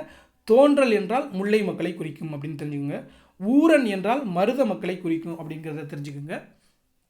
சேர்ப்பன் என்றால் நெய்தல் மக்களை குறிக்கும் அப்படிங்கிறத பார்த்துக்கிறலாம். அடுத்து எயினர் எயிற்றியர் அப்படிங்கிறது சரியாக தான் இருக்குது. இந்த ஊர் அப்படின்னா நம்ம ஒரு சில இந்த இதில் பார்த்தீங்கன்னு வச்சுக்கோங்களேன், நம்மளுடைய கருப்பொருள்களில் ஊருக்கு வந்து பேரூர், மூதூர் அப்படிங்கிறதெல்லாம் நம்மளுக்கு மருத நிலத்துக்கு தான் குறிப்பாங்க. அப்போ ஊரன் அப்படி வந்தால் அது மருத நிலம் அப்படிங்கிறத நல்லா வச்சுக்கோங்க.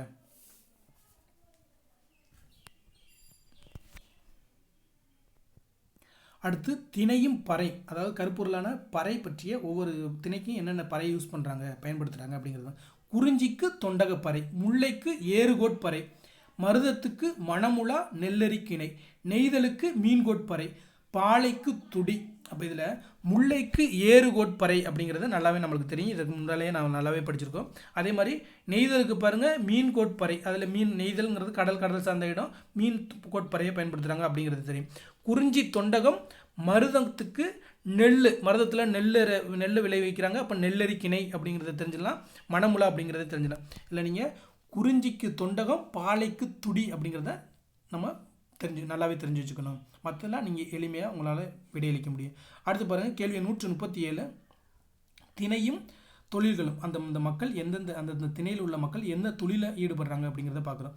குறிஞ்சிக்கு தேனெடுத்தல், கிழங்கு அவிழ்தல், முல்லைக்கு ஏறுதழுவுதல், நிறை மேய்த்தல், மருதத்துக்கு நெல்லரித்தல், களை பறித்தல், நெய்தலுக்கு மீன் பிடித்தல், உப்பு விளைவித்தல், பாலைக்கு நிறை கவர்தல், வழிப்பறி. அப்போ குறிஞ்சி மலையில் உள்ளவங்க என்ன பண்ணுறாங்க, தேன் எடுக்கிறாங்க, கிழங்கு. இந்த கொடைக்கானல் இந்த மாதிரி ஊட்டியிலாம் பார்த்தீங்கன்னா கிழங்கு விளைவிப்பாங்க. இந்த உருளைக்கிழங்கு இந்த மாதிரிலாம் அதிகமாக விளைவிப்பாங்க. கிழங்கு வகைகள்னால் இப்போ மலையில் என்ன பண்ணுவாங்க, கிழங்கு பயிர்கள் அதிகமாக விளைவிப்பாங்க. நல்லாவே உங்களுக்கு தெரியும். கேரட்லாம் எங்கே விளையும், கிழங்கு வகையில் தான் இருக்குது. கேரட்டு, பீட்ரூட்டு, இந்த உருளைக்கிழங்கு இது எல்லாமே பார்த்தீங்கன்னா அந்த மலைப்பகுதியில் தான் வைப்பாங்க. அப்போ அவங்களுடைய வேலை என்ன, கிழங்கு வகைகள், தேன் எடுத்தல், மலைத்தேன்லாம் எடுப்பாங்க அப்படிங்கிறது மாதிரியாக வச்சுங்க. முல்லையில் என்ன பண்ணுறாங்க, நிறை மேய்த்தல். அப்போ காடில் வந்து நிறை மேய்க்கிறாங்க அப்படிங்கிற மாதிரியாக வச்சுங்க. ஏறுதழுவுதல் முக்கியமான இது, முல்லை நிலத்துக்கு முக்கியமான தொழிலில் ஏறுதழுவுதல் அப்படிங்கிறது நல்லா வச்சுங்க. அடுத்து பாருங்கள், மருதத்தில் என்ன பண்ணுறாங்க, நெல் விளைவிக்கிறாங்க, களை பறிக்கிறாங்க. நெய்தலில் மீன் பிடிக்கிறாங்க, உப்பு விளைவிக்கிறாங்க. பாலையில் நிறை கவர்தலில் ஈடுபடுறாங்க. அதாவது நிறை கவர்தல்னால் நம்ம நிறைய வந்து திருடுறது அந்த மாதிரி நம்ம பார்க்கலாம். அடுத்து பாருங்கள், இந்த வழிப்பறி அதிலேயே அவங்களே கொடுக்குறாங்க. பாலைங்கிறது நிறை கவர்தலும் வழிப்பறியும் அப்படிங்கிறது தான். ஆடு மாடு கொண்டு போகிறத நம்ம வந்து கவர்றது தான் இந்த நிறை கவர்தல் அப்படின்னு அவங்களுடைய தொழில் இந்த மாதிரி இருக்குது அப்படின்னு சொல்ல மாதிரி சொல்கிறாங்க. அப்போ பாலை, நிறை கவர்தல், வழிப்பறி. இதில் பாருங்கள், நிறை மேய்த்தல் யாருடைய தொழில், முல்லை நிலத்து தொழில். அந்த நிறையை கவர்தல் பாலை நில மக்களின் தொழில் அப்படிங்கிறத தெரிஞ்சுக்கோங்க. அடுத்து பாருங்கள், பலவுள் தெரியும், அதாவது புத்தக பின்பக்க வினாக்கள் பார்க்குறோம். குளிர்காலத்தை பொழுதாக கொண்ட நிலங்கள் எது எது அப்படின்னு பார்க்குறோம். குளிர்காலம்னா குறிஞ்சி அப்படிங்கிறது நம்மளுக்கு நல்லாவே தெரியும். அதை தவிர நம்மளுக்கு 6 பெரும்பொழுதுகளும் வரக்கூடிய மருதம் நெய்தல் நிலங்கள் அப்படிங்கிறது தெரியும். இதில் முல்லைக்கு ஏன் வராது, முல்லை ஃபஸ்ட்டில் இருக்குது, ஏன் வராதுன்னு பார்த்தீங்கன்னா முல்லை நிலத்துக்கு கார்காலம் மட்டும்தான் இருக்குது. அடுத்து பாருங்கள், பாலையும் வராது, ஏன்னா அதில் இளவேனில், முதுவேனில், பின்பணி இது மட்டும்தான் இருக்குது அப்படிங்கிறத நம்ம பார்த்தோம். அப்போ இதுக்கு குளிர்காலத்தை பொழுதாக கொண்ட நிலங்கள், குளிர்காலங்கிறது குறிஞ்சி மலருக்கு, குறிஞ்சி நிலத்துக்கு, குறிஞ்சி திணைக்கு வரும் அப்படிங்கிறது நல்லாவே தெரியும். அதே மாதிரி மருதம் நெய்தல் நிலங்களுக்கு 6 பெரும்பொழுதுகளுமே வரும்னு தெரியும். அப்போ இதுக்கு சரியான விடை குறிஞ்சி, மருதம், நெய்தல் நிலங்கள், குளிர்காலத்தை பொழுதாக கொண்ட நிலங்கள் அப்படிங்கிறது தெரிஞ்சுங்க. இதில் ஒரு கேள்வி கேட்பாங்க, எந்த திணைக்குமே சிறுபொழுதாக வராதது எது அப்படின்னு கேட்பாங்க. காலை. நம்ம சிறுபொழுதுலாம் பார்த்தோம் இல்லையா, குறிஞ்சிக்கு யாமம், முல்லைக்கு மாலை, மருதத்துக்கு வைகரை, நெய்தலுக்கு ஏற்பாடு, பாலைக்கு நண்பகல். பின்னால் உள்ள வினா போய் பார்த்தீங்கன்னா உங்களுக்கு நல்லாவே தெரியும். அப்போ அதில் பார்த்தீங்கன்னா மொத்தம் 6 சிறுபொருள்கள் இருக்குது. ஒவ்வொரு திணைக்குமே ஒவ்வொரு சிறுபொருள்கள் வந்துடும். இதில் எந்த திணைக்குமே வராத எந்த ஒரு சிறுபொழுது இருக்கும், அதுதான் காலை அப்படிங்கிறத நல்லா ஞாபகம் வச்சுக்கோங்க. அடுத்து பாருங்கள், கேள்வி 139. ஒயிலாட்டத்தில் இருவரிசையில் நின்று ஆடுகின்றனர். இத்தொடரில் செய்யப்பாட்டு வினை தொடர் எது அப்படின்னு கேட்குறாங்க. ஒயிலாட்டம் இரு வரிசையில் நின்று ஆடப்படுகிறது என்பதுதான் செய்யப்பாட்டு வினை. நம்ம நேரடியாக வினாக்களுக்கு சரியான விடைக்கே சென்றுவோம். ஏன்னா டைம் நம்மளுக்கு 1 மணி நேரத்துலேயே ஒரு வீடியோவை அப்லோட் நம்மளுக்கு கொடுக்கணுங்கிறது தான் நம்மளுடைய இது. ஸோ அந்த ரிப்பில் இன்னுமே நம்மளுக்கு ப்ரீவியஸ் இயர் கொஸ்டினுமே கிட்டத்தட்ட 40-50 கொஸ்டின் கிட்ட நம்ம வச்சுருக்கோம். அதையும் பார்க்கணும். அதனால் நேரடியாக வினாக்க சொல்லுவோம். ஒயிலாட்டத்தில் இருவரிசையில் நின்று ஆடுகின்றனர் என்பதற்கு செயற்பாட்டு வினை தொடரியது. ஒயிலாட்டம் இரு வரிசையில் நின்று ஆடப்படுகிறது என்பதுதான் சரியான விடை. அடுத்து பாருங்க, மலர்கள் தரையில் நழுவும் எப்போது தளர பிணைத்தால் தரையில் நழுவும். நம்ம பார்த்தோம், அந்த கவிஞர் உமா மகேஸ்வரி எழுதிய கவிதையில் பார்த்தோம், மலர்களை தளர பிணைத்தால் தரையில் நழுவும் அப்படிங்கிறத பார்த்தோம். கேள்வி 141 பாருங்க, கரகாட்டத்தை கும்பாட்டம் என்றும் குடக்கூத்து என்றும் கூறுவர். இத்தொடருக்கான வினா எது? கரகாட்டத்தின் வேறு பெயர்கள் யாவை என்பதுதான் சரியான விடை. இதில் உள்ள 3 ஆப்ஷனுமே தவறாக தான் இருக்கும். கரகாட்டத்தை கும்பாட்டம் என்றும் குடக்கூத்து என்றும் கூறுவர். இத்தொடருக்கான சரியான விடை கரகாட்டத்தின் வேறு பெயர்கள் யாவை என்பது சரியான விடை. அடுத்து பாருங்க, கோசல நாட்டில் கொடை இல்லாத காரணம் என்ன அப்படின்னு கேட்குறாங்க. அப்போ நல்ல உள்ளம் உடையவர்கள் இல்லாததால், ஊரில் விளைச்சல் இல்லாததால், அரசன் கொடுங்கோல் ஆட்சி புரிவதால், அங்கு வறுமை இல்லாததால் அப்படிங்கிறத நம்ம பார்த்தோம். அப்போ இதில் நல்லாவே இதில் நம்ம படிக்கும்போது படித்தோம். அந்த கோசல நாட்டை பற்றி சொல்லும்போது என்ன சொல்கிறாரு? வன்மை இல்லையோர் வறுமை இன்மையால் அப்படிங்கிறாரு. ஏன் இங்கே வன்மை இல்லை? வறுமை இல்லாததால் அப்படிங்கிறத நம்மளுடைய கம்பர் சொல்லியிருப்பார். அப்போ கோசல நாட்டில் கொடை இல்லாததற்கு காரணம் வறுமையே கிடையாது, அதனாலே வள்ளல் கிடையாது, கொடைத்தன்மை அங்கே கிடையாது. எவனாவது ரொம்ப வறுமையில் இருந்தால் தானே அவனுக்கு கொடுத்து கொடை நம்ம வள்ளலுங்கிறத காட்ட முடியும் அப்படிங்கிறது மாதிரி நம்மளுடைய கம்பராமாயணத்தில் கம்பர் சொல்லியிருப்பார். அடுத்து பாருங்க, கேள்வி 143 புத்தக பின்பக்கத்தில் நம்மளுக்கு கொடுத்த கவிதையை பார்க்குறோம். இறுக்கி முடிச்சிட்டால் காம்புகளின் கழுத்து முறியும், தளர பிணைத்தால் மலர்கள் தரையில் நழுவும், வாசலில் மரணம் நிற்பதறிந்தும் வருந்தாமல் சிரிக்கும் இந்த பூவை எப்படி தொடுக்க நான் என்ற கவிதையின் ஆசிரியர் உமா மகேஸ்வரி. இறுக்கி முடிச்சிட்டால் காம்புகளின் கழுத்து முறியும், தளர பிணைத்தால் மலர்கள் தரையில் நழுவும் என்ற கவிதையின் ஆசிரியர் உமா மகேஸ்வரி. அடுத்து பாருங்க, கேள்வி 144. சிறுநண்டு மணல் மீது படமொன்று கீறும், சில வேளை அது வந்து அலை கொண்டு போகும் என்ற கவிதையின் ஆசிரியர் மகாகவி, இலங்கையைச் சேர்ந்த மகாகவி. நல்லா பார்த்துங்க, இலங்கையைச் சேர்ந்த மகாகவி அப்படிங்கிறது தான் சரியான விடை. அடுத்து பாருங்க, கலைச்சொல் அறிவும் பார்க்குறோம். ஏஸ்தட்டிக்ஸ் என்பதன் தமிழாக்கம் அழகியல் அல்லது முருகியல். டெர்மினாலஜி என்பதன் தமிழாக்கம் கலைச்சொல். மித் என்பதன் தமிழாக்கம் தொன்மம். ஆர்டிஃபேக்ட்ஸ் என்பதன் தமிழாக்கம் படைப்புகள். ஆர்டிஃபேக்ட்ஸ் என்பதன் தமிழாக்கம் கலைப்படைப்புகள். கேள்வி 146 பாருங்க, அறிவை விரிவு செய். அதாவது நூல்களும் நூல்களின் ஆசிரியர்களும் அப்படிங்கிறத நம்ம புத்தக பின்பக்க வினாக்களில் கொடுக்குறதான். தேன்மலை சுரதா நம்மளுக்கு நல்லாவே தெரியும். சுரதா எழுதிய முக்கியமான நூல் தேன்மலை நூல் அப்படின்னு. தேன்மலை சுரதா அப்படிங்கிறது தெரியும். திருக்குறள் நீதி இலக்கியம் காத்தா திருநாவுக்கரசு. நாட்டார் கலைகள் ஆக்கா பெருமாள். அப்போ சுரதா எழுதியது தேன்மலை, திருநாவுக்கரசு எழுதியது திருக்குறள் நீதி இலக்கியம், ஆக்கா பெருமாள் எழுதிய நூல் நாட்டார் கலைகள். அடுத்து பாருங்கள், திருக்குறள் பற்றிய கேள்விகள் பார்க்க போகிறோம். கேள்வி 147 பாருங்கள். ஒரு அமைச்சர் ஒரு செயலை செய்ய எவற்றை அறிந்திருக்க வேண்டும் என வள்ளுவர் குறிப்பிடுகிறார்? கருவி, காலம், செயலின் தன்மை, செய்யும் முறை. எந்த திருக்குறளில் குறிப்பிடார் பாருங்கள்? கருவியும் காலமும் செய்கையும் செய்யும் அறிவினையும் மாண்டதமைச்சு என்று வள்ளுவர் குறிப்பிடுகிறார். கேள்வி 148 பாருங்க. எந்த 5ம் சிறப்பாக அமைந்தவரை அமைச்சராவார்? மன வலிமை, குடிகளை காய்த்தல், ஆட்சி முறைகளை கற்றல், நூல்களை கற்றல், விடாமுயற்சி. அப்போ பாருங்க, வன்கண், குடிகாத்தல், கற்றறிதல், ஆழ்வினையோடு 5உடன் மாண்டதமைச்சு அப்படின்னு வள்ளுவர் குறிப்பிடுவார். இந்த இடத்துல ஆழ்வினை என்பதன் பொருள் என்ன அப்படின்னு தெரிஞ்சுங்க, விடாமுயற்சி. அடுத்து பாருங்க, கேள்வி எண் 149. யாருடைய குடி உயர்ந்து நிற்கும்? விடாமுயற்சி, சிறந்த அறிவாற்றல், இவ்விரண்டையும் இடைவிடாமல் பின்பற்றுவரின் குடி உயர்ந்து நிற்கும்.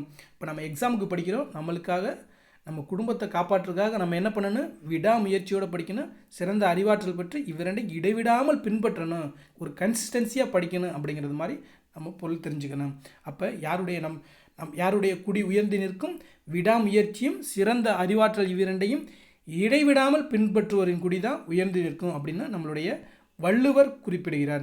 இதில் பாருங்கள் எந்த குறளில் குறிப்பிட்டார்னா, ஆழ்வினையும் ஆன்ற அறிவும் வினை இரண்டின் நீள்வினையால் நீளும் குடி அப்படின்னு வள்ளுவர் குறிப்பிட்டார். ஆழ்வினை என்றால் விடாமுயற்சி அப்படின்னு பார்த்தோம். கேள்வி 150 பாருங்கள். தேவர் அணையர் கயவர் அவரும் தான் மேவன செய்தொழுகலான் இக்குறளில் பயின்று ஒரு மணி வஞ்ச புகழ்ச்சி அணி. அடுத்து பாருங்கள், ப்ரீவியஸ் இயர் கொஸ்டின் பார்க்க போகிறோம். இது வரைக்கும் நம்ம 10ஆம் வகுப்பு இயல் 6க்கான ஒரு வரி வினா விடைகளை தெளிவான விளக்கத்தோடு பார்த்துருக்கோம். அதாவது புத்தகத்தில் உள்ள வினாக்கள் மட்டும் இல்லாமல் பழைய புத்தகத்தில் உள்ள வினாக்கள், ப்ரீவியஸ் இயரில் எதெல்லாம் முக்கியத்துவம் கொடுத்து கேட்கப்பட்ட வினாக்கள் அது எல்லாமே இந்த வீடியோவில் பார்க்குறோம். ஒவ்வொரு வீடியோக்கு நம்ம 6 முதல் 10ஆம் வகுப்பு வரை இது வரைக்கும் ஒவ்வொரு இயலுக்குமே இந்த மாதிரி தான் வினாக்களை தொகுத்து வழங்குகிறோம். ஸோ இந்த அடிப்படையில் நீங்கள் படிச்சிங்கனாவே கண்டிப்பாக பொதுத்தமிழ் பாடத்தில் 95 மதிப்பெண்ணுக்கு மேலே எளிமையாக பெறலாம். நம்ம கேர்லெஸ் கண்டிப்பாக என்ன தான் படித்தாலும் ஒரு கேர்லெஸ் மிஸ்டேக்லேயே ஒரு 5 கொஸ்டின் நம்ம விடுவோம். பெரும்பாலும் எவ்வளவு பெரிய ஆளாக இருந்தாலும் ஒரு கேர்லெஸ் மிஸ்டேக்லேயே ஒரு 4-5 கொஸ்டின் போகும். அதையும் நம்ம தவிர்த்துட்டோம்னு வச்சுக்கோங்களேன், கண்டிப்பாக 100 மதிப்பெண் பெறலாம். இதில் உள்ள வீடியோக்களை மட்டுமே பார்த்து, இதில் உள்ள ப்ரீவியஸ் இயர் கொஸ்டின் மட்டுமே பார்த்தாவே கண்டிப்பாக நீங்கள் 95 மதிப்பெண்கள் பெறுவது உறுதி அப்படிங்கிறத நம்ம சொல்லிக்கிறோம். அதே மாதிரி இந்த ஒரு வீடியோ பார்ப்பது நீங்கள் இந்த புத்தகத்தை 3 முறை படித்ததற்கு சமம் அப்படிங்கிறதையும் தெரிஞ்சுக்குங்க. ஸோ இது போன்ற வீடியோக்களை தொடர்ச்சியாக காண அன்னை தமிழ் சேனலை சப்ஸ்கிரைப் பண்ணுங்கள், உங்கள் நண்பர்களுக்கு ஷேர் பண்ணுங்கள், உங்களுடைய மேலான கருத்துக்களை இங்கே கமெண்ட் பாக்ஸில் கொடுங்க. வாங்க ப்ரீவியஸ் இயர் கொஸ்டினுக்கு போகலாம். பாருங்கள், நாடக கலையை மீட்டெடுப்பதே தமது குறிக்கோள் என்றவர் நா. முத்துசாமி. நாடகக்கலையை மீட்டெடுப்பதே தமது குறிக்கோள் என்றவர் நா. முத்துசாமி. இது 2024 சமீபத்தில் குரூப் 4ல் கேட்ட கேள்வி. இதுக்கு முன்னாலேயே இந்த கேள்வி கேட்டிருக்காங்க. அப்போ பாருங்கள், நாடகக்கலையை மீட்டெடுப்பதே தமது குறிக்கோள் என்று கூறியவர் யார் அப்படின்னு கொடுத்துருக்காங்க. பாருங்கள், கீழே உள்ளது இந்த குரூப் 4க்கு முன்னால் கேட்ட கேள்வி. இப்போ கேட்ட கேள்வி இந்த 40வது கேள்வி. நாடகக்கலையை மீட்டெடுப்பதே தமது குறிக்கோள் என்றவர் நா. முத்துசாமி. அப்போ ப்ரீவியஸ் இயர் கொஸ்டினை பார்த்தா பெரும்பாலும் கிட்டத்தட்ட நம்ம அதுதான் நம்ம எந்த கேள்வியெல்லாம் முக்கியத்துவம் இருக்குது அப்படிங்கிறத நம்ம எளிமையாக தெரிஞ்சுக்கலாம். அந்த அடிப்படையில் தான் நம்ம வினாக்களும் தொகுத்து வழங்குகிறோம், நம்ம ப்ரீவியஸ் இயர் கொஸ்டினையும் அப்லோட் பண்ணுறோம். அடுத்து பாருங்கள், தெருக்கூத்தை தமிழ் கலையின் முக்கிய அடையாளமாக்கியவர் நா. முத்துசாமி. தெருக்கூத்தை தமிழ் கலையின் முக்கிய அடையாளமாக்கியவர் நா. முத்துசாமி. தெருக்கூத்துன்னு வந்தாவே அது நா. முத்துசாமி, கூத்துப்பட்டறை நா. முத்துசாமி அப்படிங்கிறத தெரிஞ்சுக்கோங்க. அடுத்து பாருங்கள், சங்க இலக்கியங்களில் கரகாட்டம் எவ்வாறு அழைக்கப்படுகிறது? குடக்கூத்து என்று அழைக்கப்படுகிறது. அப்போ சங்க இலக்கியங்களில் கரகாட்டம் எவ்வாறு அழைக்கப்படுகிறது? குடக்கூத்து. இதிலே தான் நம்ம பார்த்தோம், மாதவி ஆடிய 11 வகை ஆடல்களில் ஒன்று இந்த குடக்கூத்து அப்படின்னு பார்த்தோம். அப்போ சங்க இலக்கியங்களில் கரகாட்டம் என்று அழைக்கப்படுவது குடக்கூத்து தான். நம்ம இதில் உள்ள ஆப்ஷன்லாம் பார்க்கல, ஏன்னா இப்போ தான் நம்ம எல்லாமே பார்த்தோம். அதனால் நேரடியாக அதுவும் 1 மணி நேரத்துக்கு மேலே ஆயிடக்கூடாது அப்படிங்கிறதுனால நம்ம ஸ்பீடாகவே பார்த்துருவோம். அடுத்து பாருங்கள், கூற்றும் காரணமும். காவடியாட்டம் மரத்தண்டின் இரு முனைகளிலும் சிற்ப வேலைப்பாடுள்ள பலகையை பொருத்தி மூங்கில் குச்சிகளால் அரை வட்டமாக இணைக்கின்றனர். கூற்று சரிதான். அடுத்து பாருங்கள், கா என்பதற்கு பாரந்தாங்கும் கோல் என்று பொருள். இதுவும் சரிதான், நம்ம பார்த்தது தான். அப்போ கூற்றும் சரி, காரணமும் சரி. ஆப்ஷன் பி தான் சரி.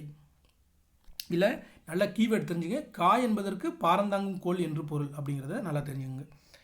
அடுத்து பாருங்கள், மரக்கால் கூத்து என்று அழைக்கப்படுவது எது? பொய்க்கால் குதிரையாட்டம். மரக்கால் கூத்து என்று அழைக்கப்படுவது பொய்க்கால் குதிரையாட்டம். நம்ம இந்த பாடம் படிக்கும்போதே அந்த வேர்டு வரும்போது சொன்னேன், மரத்தால் ஆன கால்களை கொண்டு இந்த பொய்க்கால் குதிரையாட்டம் ஆடப்படுகிறது அப்படின்லாம் நான் சொன்னேன். இந்த கீவேர்டை நல்லா ஏன் வச்சுங்க, பின்னால் நம்மளுக்கு கேட்பாங்க அப்படின்னு. ஏன்னா இந்த மரக்கால் கூத்து என்று பொய்க்கால் குதிரையாட்டம் ஆடப்படுகிறது அப்படின்னு நம்மளுக்கு புத்தகத்தில் இந்த இது கிடையாது, இந்த டேர்ம்ஸ் அவங்க கொடுக்கவே இல்லை. ஆனால் அவங்க மறைமுகமாக என்ன சொன்னாங்க, மரத்தாலான பொய்க்காலில் நின்று கொண்டு இந்த குதிரை வடிவுள்ள ஒரு ஆட்டத்தை ஆடுவாங்க, அதுக்கு தான் பொய்க்கால் குதிரையாட்டம் அப்படின்னு சொன்னாங்க. அப்போ அந்த இதை வச்சு தான் நம்ம இந்த கொஸ்டினுக்கு ஆன்சர் பண்ண முடியும். மரக்கால் கூத்து என்று அழைக்கப்படுவது பொய்க்கால் கூத்து. நம்ம ஏன்னா நம்ம புத்தகத்தை படிக்காமே இருந்தால் கூட ஓரளவுக்கு கெஸ் பண்ண முடியும். ஆனால் படிச்சிருப்போம், பொய்க்கால் குதிரையாட்டத்தை பற்றி படிச்சிருக்கோம். இந்த மரக்கால் கூத்துங்கிற ஒரு வேர்டே வரலையே அப்படிங்கிறது மாதிரி நம்ம தெரிஞ்சுக்கிட்டு வேறு ஏதாவது ஆப்ஷனை நம்ம டிக் பண்ணிடக்கூடாது. அப்போ இங்கே மரக்கால் கூத்து என்று அழைக்கப்படுவது பொய்க்கால் குதிரையாட்டங்கிறது நல்லாவே தெரிஞ்சுக்குங்க. எப்பண்பின் அடிப்படையில் நாடகக்கலை அமைந்துள்ளது? போலச் செய்தல் பண்பின் அடிப்படையில். அப்போ எப்பண்பின் அடிப்படையில் நாடகக்கலை அமைந்துள்ளது? போலச் செய்த என்ற பண்பின் அடிப்படையில். அதே மாதிரியே நம்ம கொஸ்டினில் என்ன பார்த்தோம், பொய்க்கால் குதிரை ஆட்டம் எப்பண்பு அடிப்படையில் நிகழ்த்தப்படுகிறது? இந்த போலச் செய்தல் என்ற பண்பின் அடிப்படையில் அப்படின்னு பார்த்தோம். அப்போ பொய்க்கால் குதிரை ஆட்டம் இருந்தாலும் சரி, நாடக கலையாக இருந்தாலும் சரி, எந்த பண்பின் அடிப்படையில் நடத்தப்படுகிறது? போலச் செய்தல் அப்படிங்கிற பண்பின் அடிப்படையில் நடத்தப்படுகிறது. அடுத்து பாருங்க, கூத்துப்பட்டறை எனும் நாடகக்குழுவை நடத்தி வந்தவர் யார்? நா. முத்துசாமி அவர்கள். கூத்துப்பட்டறை எனும் நாடகக்குழுவை நடத்தி வந்தவர் நா. முத்துசாமி அவர்கள். நம்ம வினாக்களிலே பார்த்தோம். நாடகக்கலையை மீட்டெடுப்பதை தமது குறிக்கோளாக கொண்டவர் கூத்துப்பட்டறை நா. முத்துசாமி அப்படின்னு தான் பார்த்தோம். அப்போ கூத்துப்பட்டறை வந்தால் நா. முத்துசாமி. அடுத்து பாருங்க, சரியான விடையை தெரிவு செய். கீழ்கண்ட செய்திகளில் கூத்துப்பட்டறை நா. முத்துசாமி பற்றிய சரியான விடையை தேர்ந்தெடுக்க அப்படின்னு கொடுத்துருக்காங்க. கேள்வி கூற்று 1 பாருங்க. தாமரை திரு விருது பெற்ற நா. முத்துசாமி புலியாட்டம் தோன்ற காரணமாக இருந்தார். அப்படியா? புலியாட்டம் தோன்றவா அவர் காரணமாக இருந்தார்? கிடையாது. அப்போ ஸ்டேட்மெண்ட் இது தவறு. அதாவது தாமரை திரு விருது பெற்ற அப்படின்னு கொடுத்துருக்காங்க. தாமரை விருது கண்டிப்பாக அவர் பெற்றார். தாமரை திரு விருது பெற்றவர் தான் அவர். ஆனால் புலியாட்டம் தோன்ற காரணமாக இவர் இல்லை. நம்ம புலியாட்டத்தை பற்றி படிக்கும்போது படித்தோம். வீரத்தை சொல்லும் கலையாக திகழ்வது இந்த புலியாட்டம். தமிழ் மக்களின் வீரத்தை சொல்லும் கலையாக திகழ்வது இந்த புலியாட்டம் அப்படின்னு. புலியாட்டங்கிறது காலமாக நம்ம தமிழ் மக்களின் ஒரு கலையாக இருந்து வருது. அது தோன்றதுக்கு முத்துசாமி காரணம் கிடையாது அப்படிங்கிறத தெரிஞ்சுக்கோங்க. ஸ்டேட்மெண்ட் 1 தவறு. அடுத்து பாருங்கள், கலைஞாயிறு நா. முத்துசாமி நாடக குழுவை மீட்டெடுப்பதை தமக்கு குறிக்கோளாக கொண்டவர். ஆமாம், இது சரிதான். அடுத்து பாருங்கள், நா. முத்துசாமி தெருக்கூத்தை தமிழ் கலையின் முக்கிய அடையாளமாக்கியவர். இதுவும் சரிதான். அப்போ இதில் சரியான கூற்று எது? 2, 3 தான் சரி. ஸ்டேட்மெண்ட் 1 தவறு. ஏன்னா புலியாட்டம் தோன்ற காரணமாக இவர் கிடையாது. காரணமானவர் இவர் இல்லை. அடுத்து பாருங்கள், தமிழ் வடமொழி அல்லாது பிற மொழிகளிலும் குமரகுருபரர் புலமை மிக்கவராக திகழ்ந்தார். அம்மொழி எதுவென கேட்குறாங்க. நம்ம பார்த்தோம், குமரகுருபரர் புலமை மிக்க மொழிகள் எதுன்னு பார்த்தோம்? தமிழ், வடமொழி, இந்துஸ்தானி அப்படின்னு பார்த்தோம். இதை தான் இங்கே கேள்வியாக மாற்றி கேட்குறாங்க. அப்போ 3வது மொழி எது அப்படின்னு கேட்குறாங்களே, இந்துஸ்தானி என்பதுதான் சரியான விடை. அடுத்து பாருங்கள், பிள்ளைத்தமிழுக்குரிய பருவங்கள் எத்தனை? 10 பருவங்கள். பிள்ளைத்தமிழுக்குரிய பருவங்கள் எத்தனை? 10 பருவங்கள். அடுத்து பாருங்கள், செங்கீரை பருவம் பிள்ளைத்தமிழில் எந்த பருவமாக விளங்குகிறது அப்படின்னு கேட்குறாங்க. நம்மளுக்கு 2ஆம் பருவம். செங்கீரை பருவம் எத்தனையாவது பருவம்? 2வது பருவம். இதில் ஒரு முக்கியமான ஒரு 7 பருவங்கள் பற்றி படித்தோம். காப்பு, செங்கீரை, தாள், சப்பானி, முத்தம், வருகை, அம்புலி அப்படின்லாம் பார்த்தோம் இல்லையா? ஒரு 2 இருபாலருக்கும் பொதுவான பருவங்கள் 7ன்னு. அதில் 2வது பருவம் தான் இந்த செங்கீரை பருவம். இதில் பாருங்கள், 5வது பருவம் முத்தம் அப்படிங்கிறத தெரிஞ்சுக்கோங்க. முதல் பருவம் காப்பு அப்படிங்கிறத தெரிஞ்சுக்கோங்க. 3வது பருவம் தாள் அப்படிங்கிறத தெரிஞ்சுக்கோங்க. அடுத்து பாருங்கள், ஆண்பால் பிள்ளைத்தமிழுக்கும் பெண்பால் பிள்ளைத்தமிழுக்கும் பொதுவான பருவங்கள் எத்தனை? இப்போ தான் நம்ம டிஸ்கஸ் பண்ணோம். மொத்தம் 7 பருவங்கள் இருக்குது. அப்போ பொதுவான பருவங்கள் எத்தனை? 7 பருவங்கள். அடுத்து பாருங்கள், கம்பன் இசைத்த கவியெல்லாம் நான் என்று பெருமைப்படும் கவிஞர் யார்? பாரதியார் அவர்கள். கம்பன் இசைத்த கவியெல்லாம் நான் என்று பெருமைப்படுபவர் பாரதியார் அவர்கள். அடுத்து பாருங்கள், கம்பராமாயணம் டேஸ் நூல் அப்படின்னு கொடுத்துருக்காங்க. முதல் நூல், நாடக நூல், வழிநூல், மொழிபெயர்ப்பு நூல் அப்படின்னு கொடுத்துருக்காங்க. நம்மளுக்கு இது வழிநூல். ஏன்னா வால்மீகி எழுதிய ராமாயணத்தை தழுவி எழுதப்பட்ட ஒரு வழிநூல் தான் இந்த கம்பராமாயணம். அப்போ வழிநூல் என்பது தான் சரியான விடை. கம்பராமாயணம் என்பது ஒரு வழிநூல் அப்படிங்கிறத தெரிஞ்சுக்கோங்க. அடுத்து பாருங்கள், கம்பர் பிறந்த தேரெழுந்தூர் சோழ நாட்டில் அமைந்துள்ளது. ஆமாம், அந்த தேரெழுந்தூர் என்பது சோழ நாட்டில் தான் அமைஞ்சிருக்கு. கரெக்ட் தான். அடுத்து பாருங்கள், கம்பர் 2ஆம் குலோத்துங்கன் காலத்தில் வாழ்ந்த புலவர் அப்படின்னு கொடுத்துருக்காங்க. கூற்று 2ம் சரிதான். அப்போ கம்பர் சோழ நாட்டில் உள்ள தேரெழுந்தூர் தான் பிறந்தார். Statement 1 correct. கம்பர் 2ஆம் குலோத்துங்கன் காலத்தில் வாழ்ந்த புலவர் அப்படின்னு சொல்கிறாங்க. அவர் அவை புலவராக இருந்திருப்பார். அப்போ 2மே சரிதான். அடுத்து பாருங்கள், பின்வருவனற்றுள் தவறான தேர்வு செய்க அப்படின்னு கொடுத்துருக்காங்க. அடுத்தே தான் பாருங்கள், கம்பர் தேரெழுந்தூரில் பிறந்தவர். ஆமாம், தேரெழுந்தூரில் தான் பிறந்தார். சரி. கம்பரை ஆதரித்த வள்ளல் சீதக்காதி அப்படின்னு கொடுக்குறாங்க. நம்ம சடையப்ப வள்ளல் அப்படின்னு தான் ஆதரித்தாங்க. அப்போ கம்பரை ஆதரித்த வள்ளல் சீதக்காதின்னு இங்கே தவறாக கொடுத்துருக்காங்க. சீதக்காதி ஆதரித்த புலவர் யார்? உமர் புலவர் அப்படின்னு பார்த்தோம். அப்போ ஸ்டேட்மெண்ட் 2 தவறு. அப்போ பின்வரு தவறுன்னு பார்க்கும்போது 2வது தவறு. அடுத்து பாருங்கள், சரஸ்வதி அந்தாதியை இயற்றினார் அப்படின்னு கொடுத்துருக்காங்க. அதுவும் சரிதான். சரஸ்வதி அந்தாதி, சடகோபர் அந்தாதி, திருக்கை வழக்கம், ஏர் எழுபது, சிலை எழுபது என்ற நூலை இயற்றியவர் நம்முடைய கம்பர் அவர்கள். அப்போ 2வது ஸ்டேட்மெண்ட் சரிதான். கம்பரது காலம் கிபி 12ஆம் நூற்றாண்டுன்னு கொடுக்குறாங்க. இதுவும் சரிதான். கம்பரது காலம் 12ஆம் நூற்றாண்டு தான். அப்போ இதில் தவறானது கம்பரை ஆதரித்த வள்ளல் சீதக்காதின்னு கொடுக்குறாங்க. சீதக்காதி கிடையாது, சடையப்ப வள்ளல் அப்படிங்கிறத தெரிஞ்சுக்கோங்க. அடுத்து பாருங்கள், கம்பை அவைப்புலவராக விளங்கியாவை குலோத்துங்க சோழன். இங்கே பாண்டியன், குலோத்துங்க சோழன், சேரன், பல்லவன்லாம் கொடுத்துருக்காங்க. எளிமையாக நம்மளுக்கு தெரியும் 2ஆம் குலோத்துங்க சோழன் அப்படிங்கிறது தான் சரியான விடை.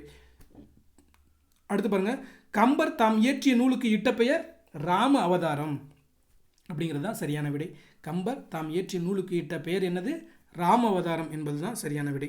அடுத்து பாருங்கள், கம்பராமாயணத்தில் இதில் பார்த்தீங்கன்னா வரிசையாக இப்போ இந்த 81வது கேள்வியா, அடுத்து பாருங்கள் 82வது கேள்வி, அடுத்து 83வது வரிசையாக நம்மளுக்கு கம்பராமாயணத்திலேருந்தே கேள்விகள் கேட்குறாங்க.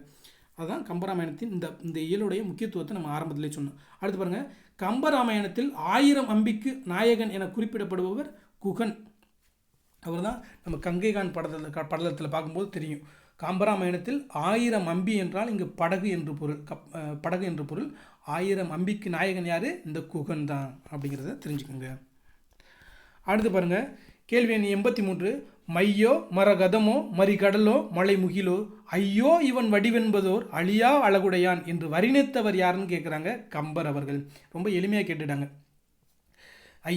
மையோ மரகதமோ மறிகடலோ மலை முகிலோ ஐயோ இவன் வடிவென்பது அழியா அழகுடையான் என்று வர்ணித்தவர் யாருன்னு கேட்குறாங்க கம்பன். என்று யாரை வர்ணிக்கிறார் அப்படின்னு பார்த்தீங்கன்னா ராமன் அவர்களை வர்ணிக்கிறார் அப்படிங்கிறத தெரிஞ்சுக்கோங்க.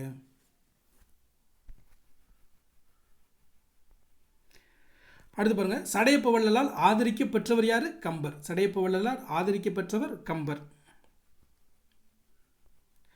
அடுத்து பாருங்க, கம்பராமாயணத்தின் குகப்படலம் இப்படியும் அழைக்கப்படுகிறது என்று பார்க்குறோம். யமுனை படலம், கோதாவரி படலம், துங்கபத்திரை படலம் அப்படின்னு கொடுத்துருக்காங்க. நம்மளுக்கு எளிமையாக இதில் வந்து நம்ம படிக்கட்டியே நம்மளுக்கு நல்லா தெரியும். இதில் கங்கை படலம் அப்படிங்கிறது தான் நல்லா தெரியும் அப்படின்னு சொல்லிட்டு. ஏன்னா இதெல்லாம் கோதாவரி படலம், துங்கபத்திரை, யமுனை படலம்லாம் நம்மளுக்கு பெருசாக கிடையாது. அப்போ கங்கை படலம் அப்படிங்கிறத நம்ம படிக்காமையே எளிமையாக விடையளிக்க முடியும். கம்பராமாயணத்தில் குகப்படலம் எவ்வாறு அழைக்கப்படுகிறது? கங்கை படலம் என்று அழைக்கப்படுகிறது. அடுத்து பாருங்கள், இது பாருங்களேன், 42வது கேள்வி, 43வது கேள்வி, 44வது கேள்வி, அப்படியே வரிசையாகவே நம்மளுடைய இப்போ சமீபத்தில் நடந்த தேர்வுகளில் இந்த கம்பராமாயணத்தில் நமக்கு தொடர்ச்சியாக ஒரு 4 கேள்வி 3 கேள்வி அப்படி தொடர்ச்சியாக கேட்குறாங்க. இப்போ கம்பராமாயணத்துக்கு குகப்படலம் என்று அழைக்கப்படுவது கங்கை படலம். அடுத்து பாருங்கள், கம்பன் இசைத்த கவியெல்லாம் நான் என்று பெருமைப்படுவோர் பாரதியார். இது பார்த்தது தான். கம்பராமாயணத்தில் அனுமனின் தலைமை பண்புகள் வீறு பெற்று இலங்கும் பருவம் யுத்த காண்டம், ஆரண்ய காண்டம், கிஷ்கிந்தா காண்டம், சுந்தர காண்டம் அப்படின்னு கொடுக்குறாங்க. நம்மளுக்கு நல்லாவே தெரியும் சுந்தர காண்டம். அப்போ கம்பராமாயணத்தில் இந்த சுந்தர காண்டத்தில் முழுமையாக பார்த்தீங்கன்னா அனுமனின் தீரச் செயல்கள், அனுமன் இலங்கை சென்றதை பற்றிலாம் கூறக்கூடியது இந்த சுந்தர காண்டம் தான். இந்த சுந்தர காண்டம் 5வது காண்டமாக வரும். அப்போ அனுமனின் தலைமை பண்புகள் வீறு பெற்றிருக்கும் விளங்கும் காண்டம் சுந்தர காண்டம். சுந்தர காண்டத்தை பற்றி நல்லாவே தெரிஞ்சுக்கணும். இதில் நம்ம பார்த்ததில் இந்த 6 காண்டத்திலேயே காப்பியத்தின் மணிமகுடமாக இருக்கிறது இந்த சுந்தர காண்டம் அப்படிங்கிறதெல்லாம் பார்த்தோம். இதெல்லாம் பழைய புத்தகத்தில் நம்மளுக்கு கொடுத்த தகவல்கள். அடுத்து பாருங்கள், கம்பராமாயணத்தில் மணிமுடியாக விளங்கும் காண்டம் எது? இந்த சுந்தர காண்டம். இப்போ தான் நம்ம டிஸ்கஸ் பண்ணோம். கம்பராமாயணத்தின் மணிமுடிவாக திகழ்வது சுந்தர காண்டம். அடுத்து பாருங்கள், கம்பராமாயணத்தில் சுந்தர காண்டம் எத்தனையாவது காண்டம்னு கேட்குறாங்க? 5ஆம் காண்டம் அப்படின்னு கொடுக்குறாங்க. அப்போ கம்பராமாயணத்தில் சுந்தரகாண்டம் எத்தனையாவது காண்டம்? 5வது காண்டம். அப்போ முதல் காண்டம் எது சார் அப்படின்னு பார்த்தீங்கன்னா பாலகாண்டம். 7வது காண்டம் எதை? கம்பராமாயண தொடர்ச்சியாக ஒட்டக்கூத்தர் எழுதிய உத்தரகாண்டம் வந்து 7வது காண்டம் அப்படின்னு பார்த்தோம். இதில் 3வது காண்டம் எது? ஆரண்ய காண்டம். நம்ம வரிசையாக ஒவ்வொரு காண்டத்தையும் பற்றி படித்தோம். பாலகாண்டம் என்பது முதற்காண்டம், அயோத்தியா காண்டம் என்பது 2வது காண்டம், ஆரண்ய காண்டம் என்பது 3வது காண்டம், கிஷ்கிந்தா காண்டம் என்பது 4வது காண்டம், சுந்தர காண்டம் என்பது 5வது காண்டம், யுத்த காண்டம் என்பது 6வது காண்டம் அப்படிங்கிறத படித்தோம். இதனுடைய தொடர்ச்சியாக ஒட்டக்கூத்தர் எழுதிய உத்தரகாண்டம் என்பது 7வது காண்டம் அப்படிங்கிறத படித்தோம். ஸோ நம்ம படித்தது தான், ஜஸ்ட்டு ரீவைண்ட் பண்ணி பார்த்துக்கோங்க. அடுத்து பாருங்கள், உத்தரகாண்டத்தை எழுதியவர் யாருன்னு கேட்குறாங்க? ஒட்டக்கூத்தர். இது 2024 கேட்ட கேள்வி. இப்போ சமீபத்தில் நடந்த குரூப் 4 கேட்டேன். உத்தரகாண்டத்தை எழுதியவர் ஒட்டக்கூத்தர். புத்தகத்தில் மட்டுமே நம்ம நல்லாவே படித்தா கூட இந்த கேள்விகள்லாம் பெரும்பாலும் இல்லை. இப்போ நம்ம பழைய புத்தகத்தை படிக்கணும், பழைய வினாக்கள் படிக்கணும். அந்த அடிப்படையில் தான் உங்களுக்கு நம்ம வினாக்கள் தொகுத்து வழங்குகிறோம். ஸோ இது போன்ற வீடியோக்களை நம்ம டிஸ்கிரிப்ஷன்லேயே இதனுடைய வீடியோ லிங்க்லாம் கொடுத்துருப்போம். அதிலேயே நீங்கள் பார்த்து ப்ளேலிஸ்ட்லேயும் போய் பார்த்து ஒவ்வொரு வீடியோவுமே நம்ம இந்த மாதிரி தான் கொடுக்குறோம். ஸோ அன்னை தமிழ் சேனலை சப்ஸ்கிரைப் பண்ணிட்டு எல்லா வீடியோவுமே பார்த்து பொதுத்தமிழில் நீங்கள் 95 மதிப்பெண்களுக்கு மேலே பெறணும் அப்படிங்கிறது தான் எங்களுடைய நோக்கம். அடுத்து பாருங்கள், யாமறிந்த புலவரிலே கம்பனை போல் கம்பரை புகழ்ந்து பாடியவர் யார்? பாரதியார். யாமறிந்த புலவரிலே கம்பனை போல் என்று கம்பனை புகழ்ந்து பாடியவர் பாரதியார். நம்ம இதே கொஸ்டின் நேரடியாக பார்த்தாச்சு. அடுத்து பாருங்கள், உலகம் தோன்றிய போதே தோன்றிய தமிழை அதன் தொன்மை கருதி என்றுமுள்ள தென்தமிழ் என கூறியவர் கம்பர் அவர்கள். இந்த கேள்வியில் நான் நிறைய இடத்துல பார்த்துருக்கேன். என்றுமுள்ள தென்தமிழ் என்று கூறியவர் யாருன்னு கேட்குறாங்க? கம்பர்.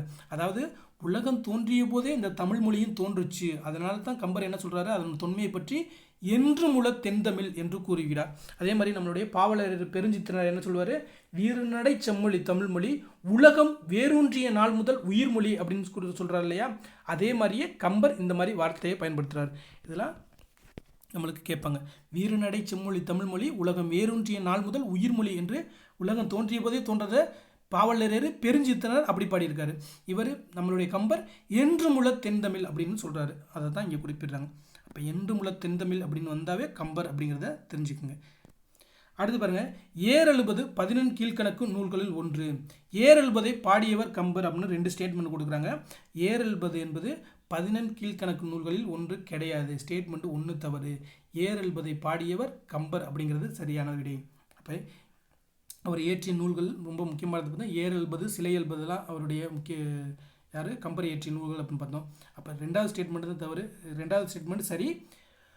முதல் ஸ்டேட்மெண்ட் ஏறெழுபது என்பது 11 கீழ்கணக்கு நூல்கள் கிடையாது. நம்ம 11 கீழ்கணக்கு நூல்களை என்ன சொல்லுவோம்?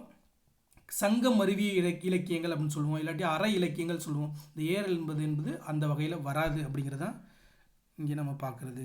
அப்போ கூற்று 2 மட்டும்தான் சரி. அடுத்து பாருங்கள், கம்பராமாயணத்தில் ராமனிடம் உன்னை விட பரதன் நல்லவன், நிறைகுணத்தவன், குறைவில்லாதவன் என புகழ்ந்தவர் கோசலை. இது கடந்த குரூப் 4 குரூப் 2 2022 கேட்ட கேள்வி. கம்பராமாயணத்தில் ராமனிடம் போய் உன்னை விட பரதன் நல்லவன், நிறைகுணத்தவன், குறைவில்லாதவன் என புகழ்ந்தவர் கோசலை அவர்கள். அடுத்து பாருங்க, திருமணம் செல்வகேசவரால் தமிழுக்கு கதியாவார் இருவர் என்று குறிப்பிடப்படுபவர்கள் யாருன்னு கேட்குறாங்க? கம்பர், திருவள்ளுவர். அப்போ இதுதான் தமிழுக்கு கதியாவார் இருவர் யாருன்னு பார்த்தீங்கன்னா கம்பர், திருவள்ளுவர். இதுக்கு இந்த மாதிரி தமிழுக்கு கதி என்று அழைக்கப்படும் நூல் எதுன்னு கேட்பாங்க. அது கம்பர் இயற்றிய கம்பராமாயணமும் திருவள்ளுவர் இயற்றிய திருக்குறளும் அப்படிங்கிறத தெரிஞ்சுக்குங்க. இதையே நம்மளுக்கு வேற எப்படி கேள்விகள் கேட்கலாம்? தமிழுக்கு கதி என்று கம்பராமாயணத்தின் திருக்குறளையும் குறிப்பிட்டவர் யாருன்னு கேட்கலாம். அது திருமணம் செல்வகேசவராயர் அப்படிங்கிறத தெரிஞ்சுக்குங்க. இது கடந்த குரூப் 4 கேட்ட கேள்வி, அதாவது 2022 கேட்ட கேள்வி. இப்போ தமிழுக்கு கதினா கம்பராமாயணம் திருக்குறளும், தமிழுக்கு கதியாவர் இருவர் யாருன்னு கேட்டால் கம்பர், திருவள்ளுவர். இவ்வாறு சொன்னவர் யாருன்னு கேட்டால் திருமணம் செல்வகேசவராயர் அப்படிங்கிறத தெரிஞ்சுக்குங்க. அடுத்து பாருங்க, அகத்திணையின் வகைகள் எத்தனை இருக்கு? 7. குறிஞ்சி, முல்லை, மருதம், நெய்தல், பாலை, கைக்கிளை, பெருந்திணை அப்படிங்கிற பார்த்தோம். அப்போ அகத்திணைகள் மொத்தம் எத்தனை இருக்குது? 7 இருக்குது அப்படிங்கிறத நம்ம பார்த்தோம். அடுத்து பாருங்கள், உலகினில் நாகரிகம் முற்றும் அழிந்து விட்டாலும் திருக்குறளும் கம்பன் காவியம் இருந்தால் போதும், மீண்டும் அதனை புதுப்பித்து விடலாம் என்று கூறியவர் யார்? கால்டுவெல் அவர்கள். உலகினில் நாகரிகம் முற்றும் அழிந்து விட்டாலும் திருக்குறளும் கம்பன் காவியமும் இருந்தால் போதும், மீண்டும் அதனை புதுப்பித்து விடலாம் என்று கூறியவர் கால்டுவெல் அவர்கள். அடுத்து பாருங்கள், நம்ம இப்போ இந்த அகத்திணை பார்த்தோம் இல்லையா, அதனுடைய தெய்வங்கள் பற்றி பார்க்க போகிறோம். குறிஞ்சி முருகன், முல்லை திருமால், மருதம் இந்திரன், நெய்தல் வருணன். நம்ம பார்த்து தான் நேரடியாக. இதுக்கு சரியான விடை பார்த்தீங்கன்னா 4321 என்பது தான் சரி. ஸோ நம்ம 10ஆம் வகுப்பு இயல் 6க்கான ஒரு வினாவிடைகளை தெளிவான விளக்கத்தோடு ப்ரீவியஸ் இயர் கேட்ட கொஸ்டினையும் ரொம்ப 40க்கு மேற்பட்ட கொஸ்டின் இது வரைக்கும் பார்த்துருக்கோம்.